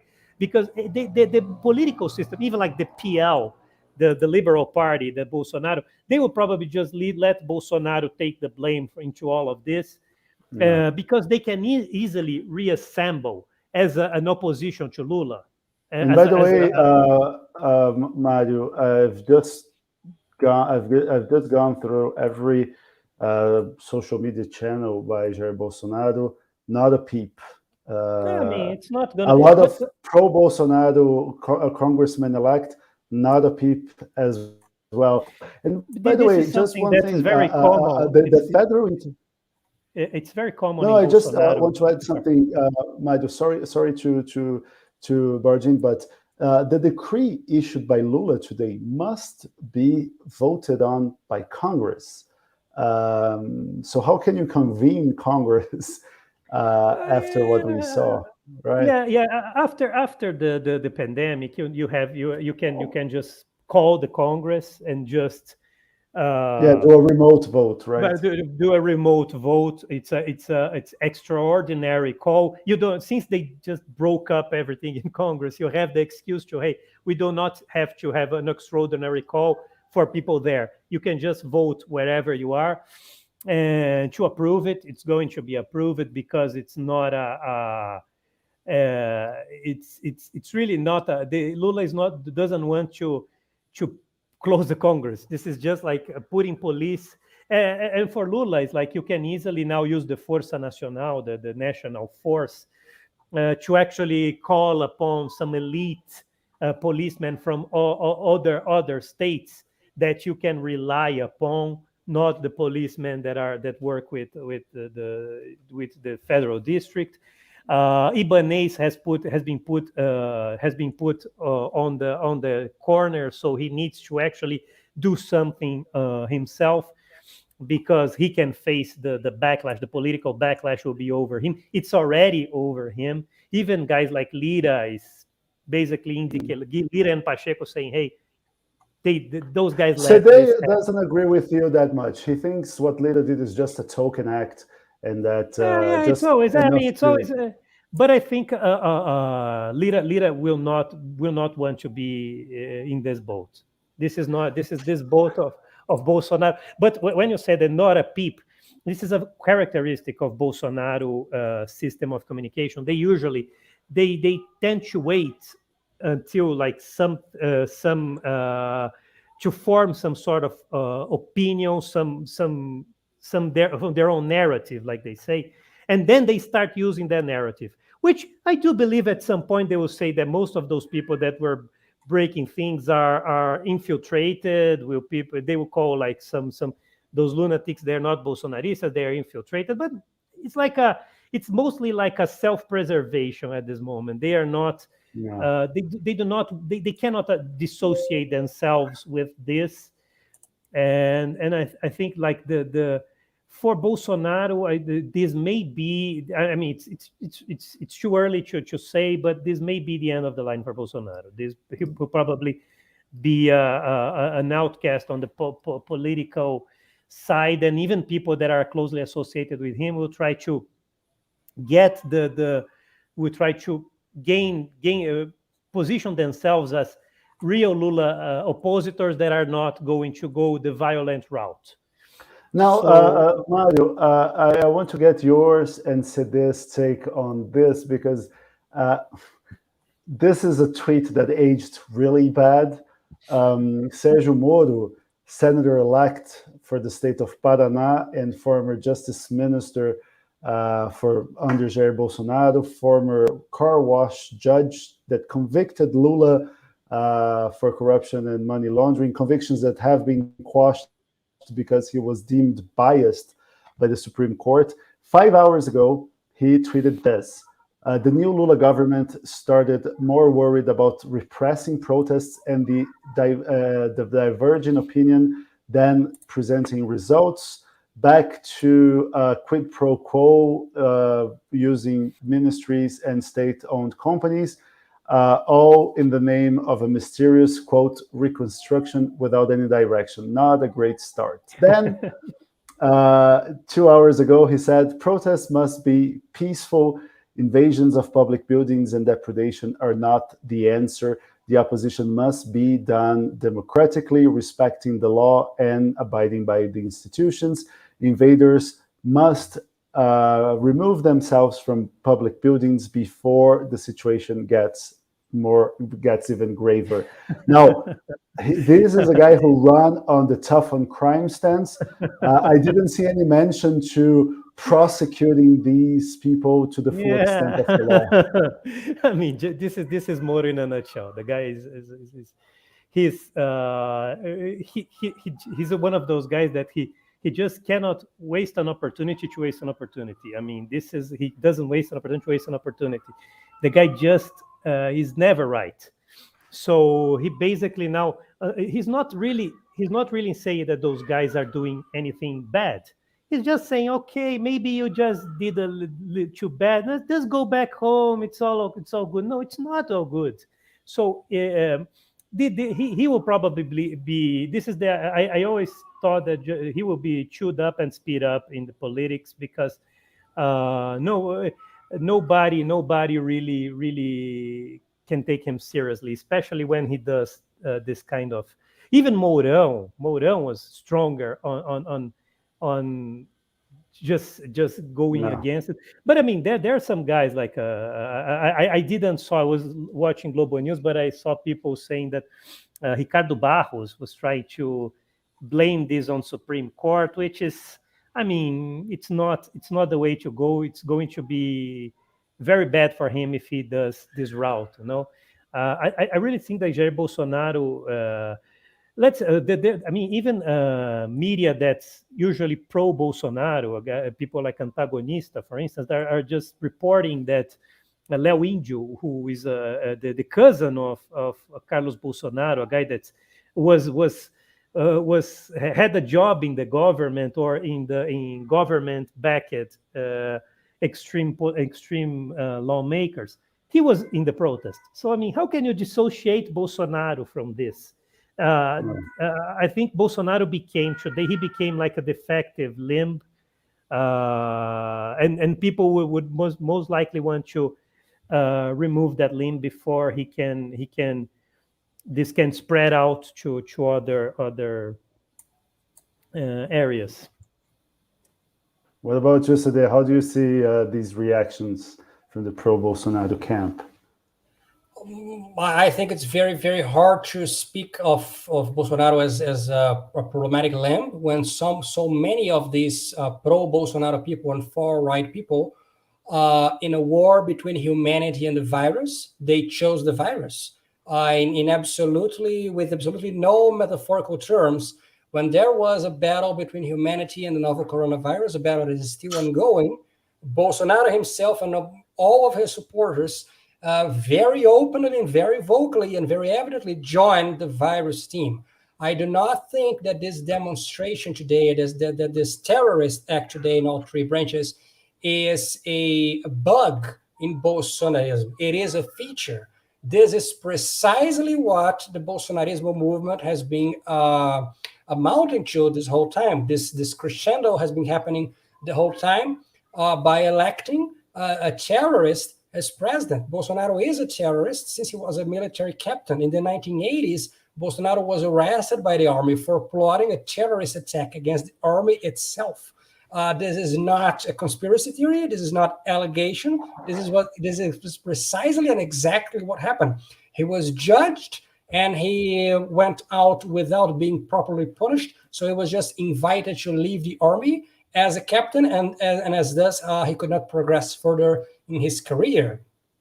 When he became a congressman in the 90s, when Fernando Henrique Cardoso was president, Bolsonaro went on a television interview and he pledged for the then president to be killed by a firing squad, to be shot by a firing squad, and he remained a congressman. And in 2016, when Congress voted on Dilma Rousseff's impeachment proceedings, Bolsonaro dedicated his vote to torturer Carlos Alberto Brilhante Ustra, who is the most famous torturer of Brazil's military dictatorship.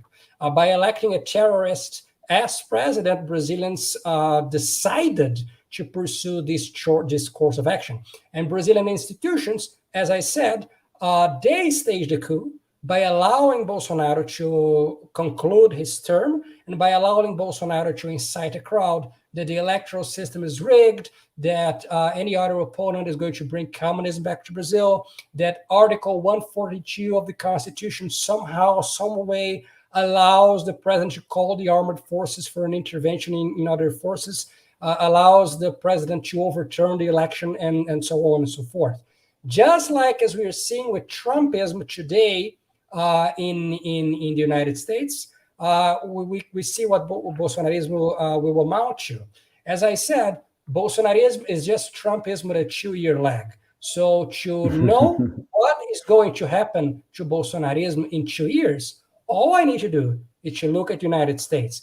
We have the Republican Party. Even 2 years after the Capitol invasion, there are still most of the lawmakers endorsing January 6th, endorsing Donald Trump. They do not openly come out and say that President Biden is the legitimate president of the United States. They still endorse domestic terrorism. They're still endorsing the Proud Boys and other Antifa organizations, people like Matt Gaetz and other Republican members of Congress. Marjorie Taylor Greene, which we have at the Brazil equivalent here, which is a Congresswoman Bia Kicis, very, very similar lawmakers. And this is still going on in the United States with Trumpism. So unlike Mario Sergio, I do not believe that this is going away. And we are going to still see these token notes like the speaker later is saying, but this terrorist movement is still going to go on and is still going to count with a lot of political support from people such as Senator Eduardo Girão, Congressman Marcel Van Hatten, Congresswoman Caroline de Toni, who were there on the Senate, we've covered this on the Brazilian Report, on the Senate hearing supposedly about the problems with the radio ads, and which became a staging preparation phase for future terrorist attacks back in late November. And by the way, Sade, let me just interrupt you to say, because this is a piece that I have open here. I was going to ask you to comment on it, because this is a piece that actually aged quite well. It's called Pro-Bolsonaro Lawmakers Still Try to Push for a Brazilian January 6th. And a month later, that is precisely what we have seen. Now, today we have two questions from our audience. And before I get to them, I would just like to remind our viewers that these kind of coverages that we do, we do because we have the support from our readers. So if you want to support our independent journalism, just go to Brazilian.report/subscribe. We have 3 tiers of subscription, so you're going to find one that fits both your needs and your budget. You can also go to buymeacoffee.com and donate a cup of coffee. We have gained more than 30 cups of coffee, so we don't have any excuse not to be awakened to cover the aftermath of these events. We have a QR code on the bottom right side of your screen. You can just flash it with your camera and donate 1 cup of coffee for us. Before we get to the questions, let me bring Ignacio Portes. He's our Buenos Aires correspondent. And we wanted to bring Ignacio here because we commented on reactions from abroad, and some reactions that really raised eyebrows for us were the reactions from Argentina, where we saw President Alberto Fernandez, who even went live on Brazilian television to condemn these acts of terrorism. But then Javier Milei, the leader of the Argentinian far right and a close ally to Bolsonarism, had a very different stance. Nacho, bienvenido. What can you tell us from Buenos Aires? Well, yes, as you're saying, the reaction has been divided. Predictably, Alberto Fernandez came in support of Lula, as did many in the region, Petro in Colombia, Boric in Chile, and so on. But then the most interesting thing to follow then was what would the rest of the political spectrum in Argentina do. The center, interestingly, was in support of Lula and of Brazil's democratic institutions, with Buenos Aires City Mayor Horacio Rodríguez Larreta, who is one of the front runners for this year's presidential elections, also coming in support of Lula and saying this was an attack on democracy and words to that effect. But as you're saying, Javier Milei, who is a rising force in Argentina, well, it's similarly to what we have seen in a lot of parts in the continent. He has already something like 20% of support in the country. He didn't directly speak on the matter, but he retweeted a far-right newspaper saying that this was a protest, a legitimate protest against Lula's dictatorial decisions, not referring to which supposedly dictatorial decisions he was speaking about, but basically legitimizing the protests and siding with the protesters. I think what will be interesting to follow now in Argentina is what will Macri say, what will the most right-wing faction of the center-right say, former President Mauricio Macri, Patricia Bullrich, his ally. Those are the most interesting things to follow in Argentina right now in terms of reactions. And by the way, Sede was coined a very interesting phrase saying that Bolsonarism is Trumpism 2 years later. So what about the Milei faction? Can we say that they emulate what Bolsonaro does in Brazil with some lag? What are the similarities? And I ask you that to say, like, are there parts of the Argentinian center and left worried about what is going on to Brazil by saying maybe this is a playbook that the Argentinian far right will get some pages from? They definitely copy a lot. There seems to be a playbook, a regional playbook, maybe a Western playbook even. They copy the aesthetics, they copy the politics, they copy the Twitter fights, they copy the cultural issues that they want to attack. Sometimes it's even a bit forced, it looks, sometimes how they want to force US topics into the Argentine agenda that people really don't care here, but they know they worked elsewhere, so they try to make them work here. So yes, there is a copycat element, certainly. I think the Argentine political spectrum doesn't yet see Milei as a favorite for this year's elections. They still see the center-right, the center, as more favorites to beat Alberto Fernandez or whoever is the Peronist candidate in October. So these scenarios are not being thought out deeply. I think if Milei rises in the polls, if he gets to 30%, to 35%, then yes, These will be concerns that will be discussed in Argentina's establishment, in Argentina's left, in Argentina's center, in the business circles, and so on, in unions. But so far, I think Milei is still taken relatively seriously, but not seen as the number one favorite. So it's not the main scenario that people are thinking about right now. Right. Nacho, thank you very much. I know you're going to continue covering the ripple effects of it in Latin America with us. But thanks for joining us in this emergency live coverage. Thank you. One small thing I think it's interesting to mention is that Luis Lacalle Pou of Uruguay also came out against it. This is a center-right condemnation of what's happening. I think it will be interesting to follow because Latin America has mostly left-wing governments, center-left governments, but it will be interesting to follow the 2 or 3 center-right governments, what they have to say about this. Do we have word from Lasso, Guillermo Lasso from Ecuador? I haven't seen, but it will be, I think it's the next thing to check. I will inform you in a couple of minutes. Okay, thank you, Nacho. Thanks, Gustavo. Bye-bye. Sede, so before I have many questions from the audience. So one is Jacob Kessler asking about the particulars of Lula's decree. Is this essentially a state of emergency? What rights will be suspended as a result of this decree? So Jacob, we have commented this. Sede explained a little bit, but just in a nutshell, no rights are suspended. What this intervention means is that the federal government will take for itself the role of the state security secretary. So it means that the federal government will act as the chief of the police force, the local police forces. It is very restrictive in that regard.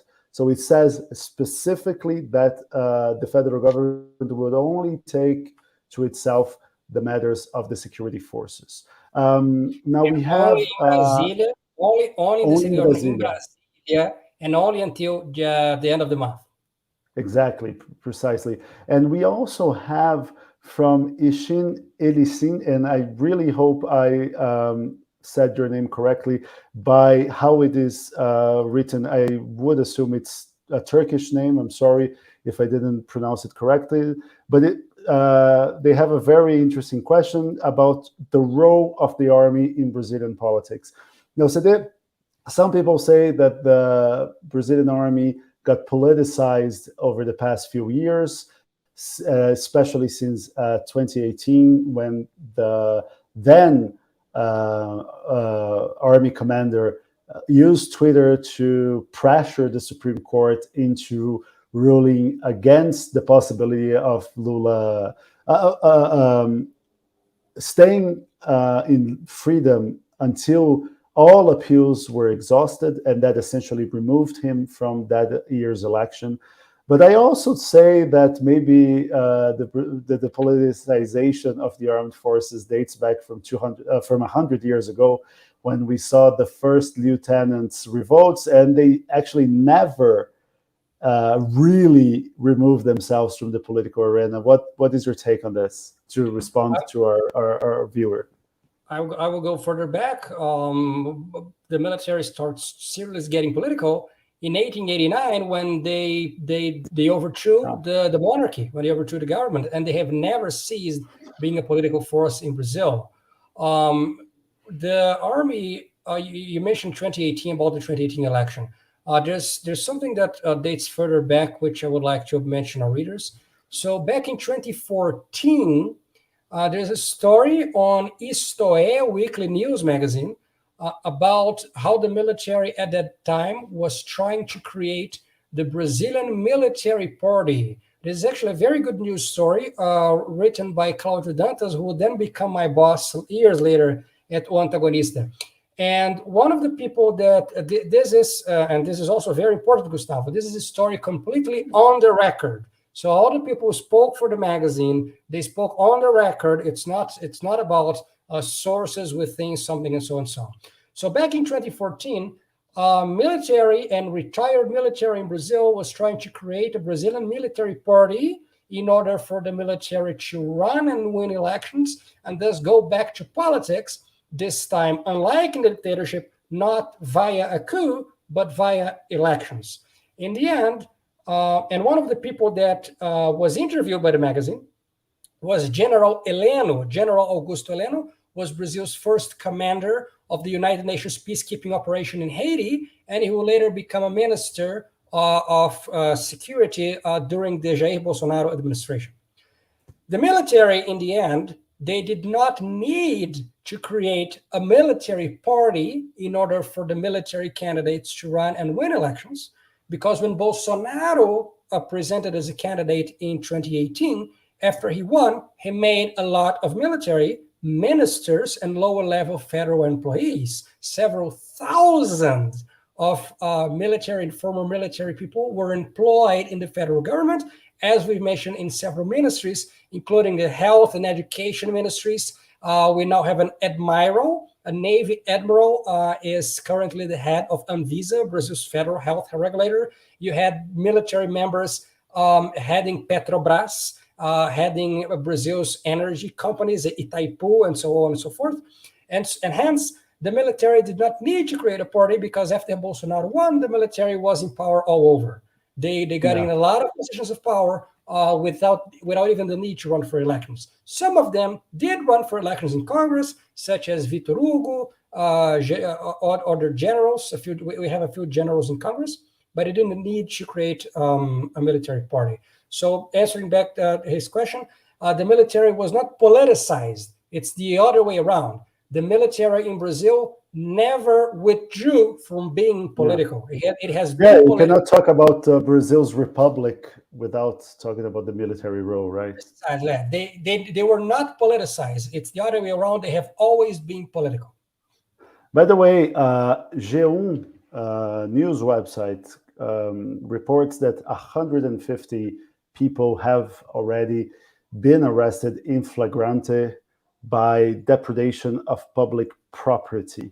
Yeah, there's footage of a few dozen of them being arrested, going down the presidential ramp in the presidential palace. It's a very interesting image of them going down the ramp now as people being detained. Right, and I think, Sede, we might be reaching the end of our live broadcast, and I would like to thank our viewers for staying with us for 2 plus hours. And I mean, we saw our audience just increasing. Oh, by the way, I just see we were talking about the military role before we do our final remarks. Look at this. The Brazilian army has tweeted 6 hours ago something quite odd. It's a tweet with multiple images by saying, like, know a little bit more the activities of our Center for Urban Operations. And that proves to be in line with current events. If you think it's quite ironic about them talking about a role in urban operations, right? Yeah, this is really ironic. We don't have information, but it was likely very not intentional, because what the army did was actually not work today. Columnist Maria Cristina Fernandes at Valor Econômico has just published a column at Valor Econômico drawing attention to the fact that the Planalto Palace, the presidential palace, which is the equivalent to the West Wing in the United States, because that's where the president works, but not where he sleeps, there's actually two military units are in charge of the security of the Planalto Palace. So the Planalto Palace in Brasilia is not only defended by local police, by state-governed police. The Planalto Palace has two military units in charge of the security. So if these terrorists and these vandals stormed the palace, they broke property and they broke glass and et cetera, it's also a failure of the military unit and the military commander in charge of the security of the presidential palace. This tweet goes on to show that the military might have an urban operations unit, but today they did not work as they should. So, Sede, now that we're approaching the the home stretch of this live broadcast, 2 hours and 10 minutes. And thank you very much for everyone who stayed with us, and and a special thanks for everyone who contributed with cups of coffee. So if you can still do this, there's a QR code. So just go to buymeacoffee.com/Brazilian Report. You can also, we have memberships, different types of memberships on Buy Me a Coffee, where you get exclusive content that talks about Brazilian culture, that talks about our operation. You get to know us a little more, our quirks, and how we manage to do things. You just go to buymeacoffee.com/Brazilian Report, or even better, subscribe to our content.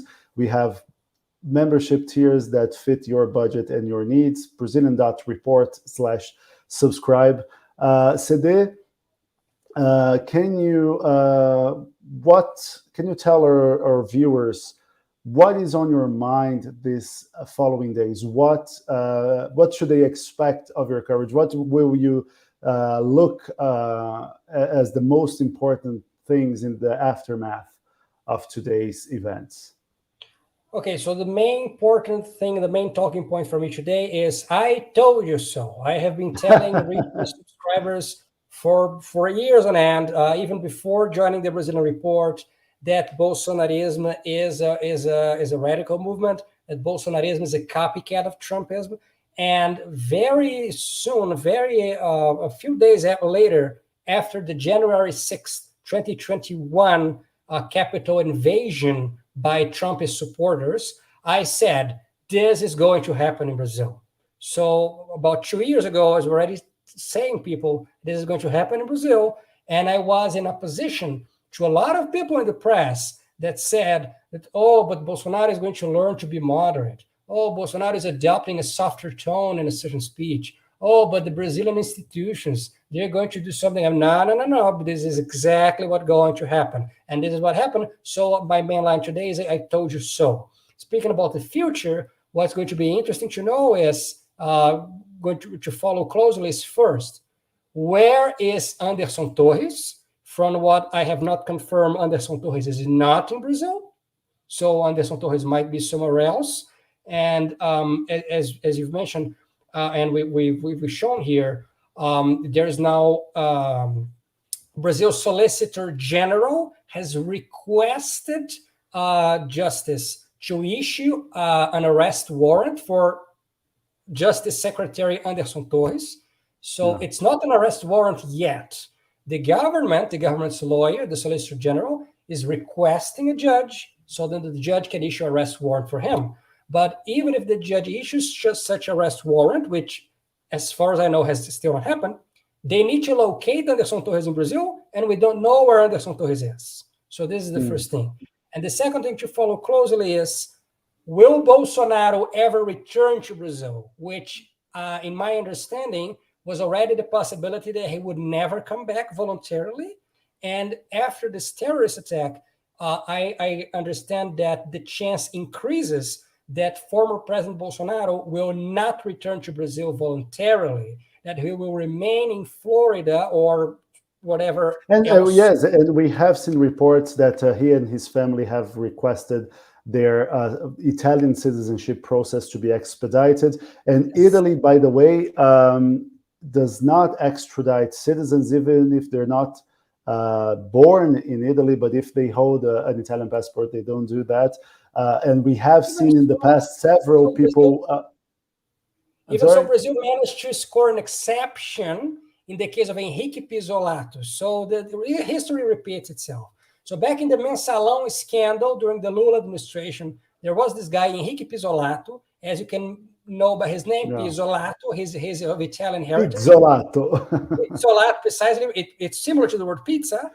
And Henrique Pisolato, he went to Italy in order to escape arrest. And even so, he was extradited to Brazil after he was arrested there. So you can manage some exceptions if the governments manage to talk enough. In the case of Brazil and Italy, that they could manage to get Pisolato back to Brazil. But the thing is, by Bolsonaro remaining silent and abroad, not in Brazil, he can manage this thing that Trump was not smart enough to manage. He can manage plausible deniability.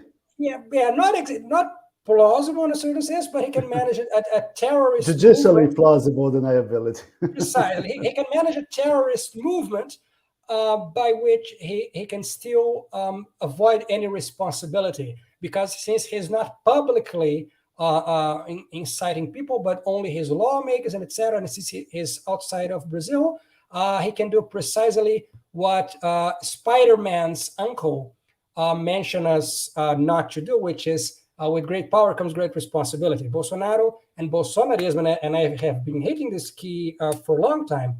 Bolsonarism is about the pursuit of all power with no responsibility. And what Bolsonaro is doing right now, not only what he wants to do, but what he's doing is he's leading a terrorist movement without taking any responsibility. Even terrorist organizations, they assume responsibility after some heinous act has been committed. So someone sets a bomb in a supermarket, and later on a terrorist organization comes and claims responsibility. Oh, we did this because of that. And Bolsonarismo and Bolsonaro is trying to do, he's an innovator. He's trying to create a terrorist movement that has a leader that does not claim responsibility for anything. And that is one of the most dangerous aspects of Bolsonarism. Yes, and just so a quick recap before we wrap things up. Radical far-right protesters stormed the buildings that headquarter all three branches of government in Brasilia, and the state government of Brasilia was accused of being tacitly endorsing this movement because it did not prepare with enough military police troops. We have seen the governor of Brasilia officially admitting flaws from his administration, firing his security secretary, Anderson Torres, who is Jair Bolsonaro's former justice minister. And then we saw the government requesting Anderson Torres' arrest. CD Silva, you and I and all the Brazilian Reports team, we're going to follow the aftermath. And for everyone who wants to know how Brazilian institutions will react, I invite you to follow our coverage on Brazilian.report. CD, thank you very much for joining us without any short notice. But thanks for your remarks. And yes, I can say you have told everyone. So I can say the Brazilian Report listeners from our podcast, readers of the Brazilian Report, might not be that surprised because we have always talked about this modus operandi of faking moderation and then just charging back against democracy. We said that under Bolsonaro, Brazilian politics became Groundhog Day meets Friday the 13th, and now it just got more violent contours. Today, thank you very much. Thank you, and have a great night. See you tomorrow. See you tomorrow.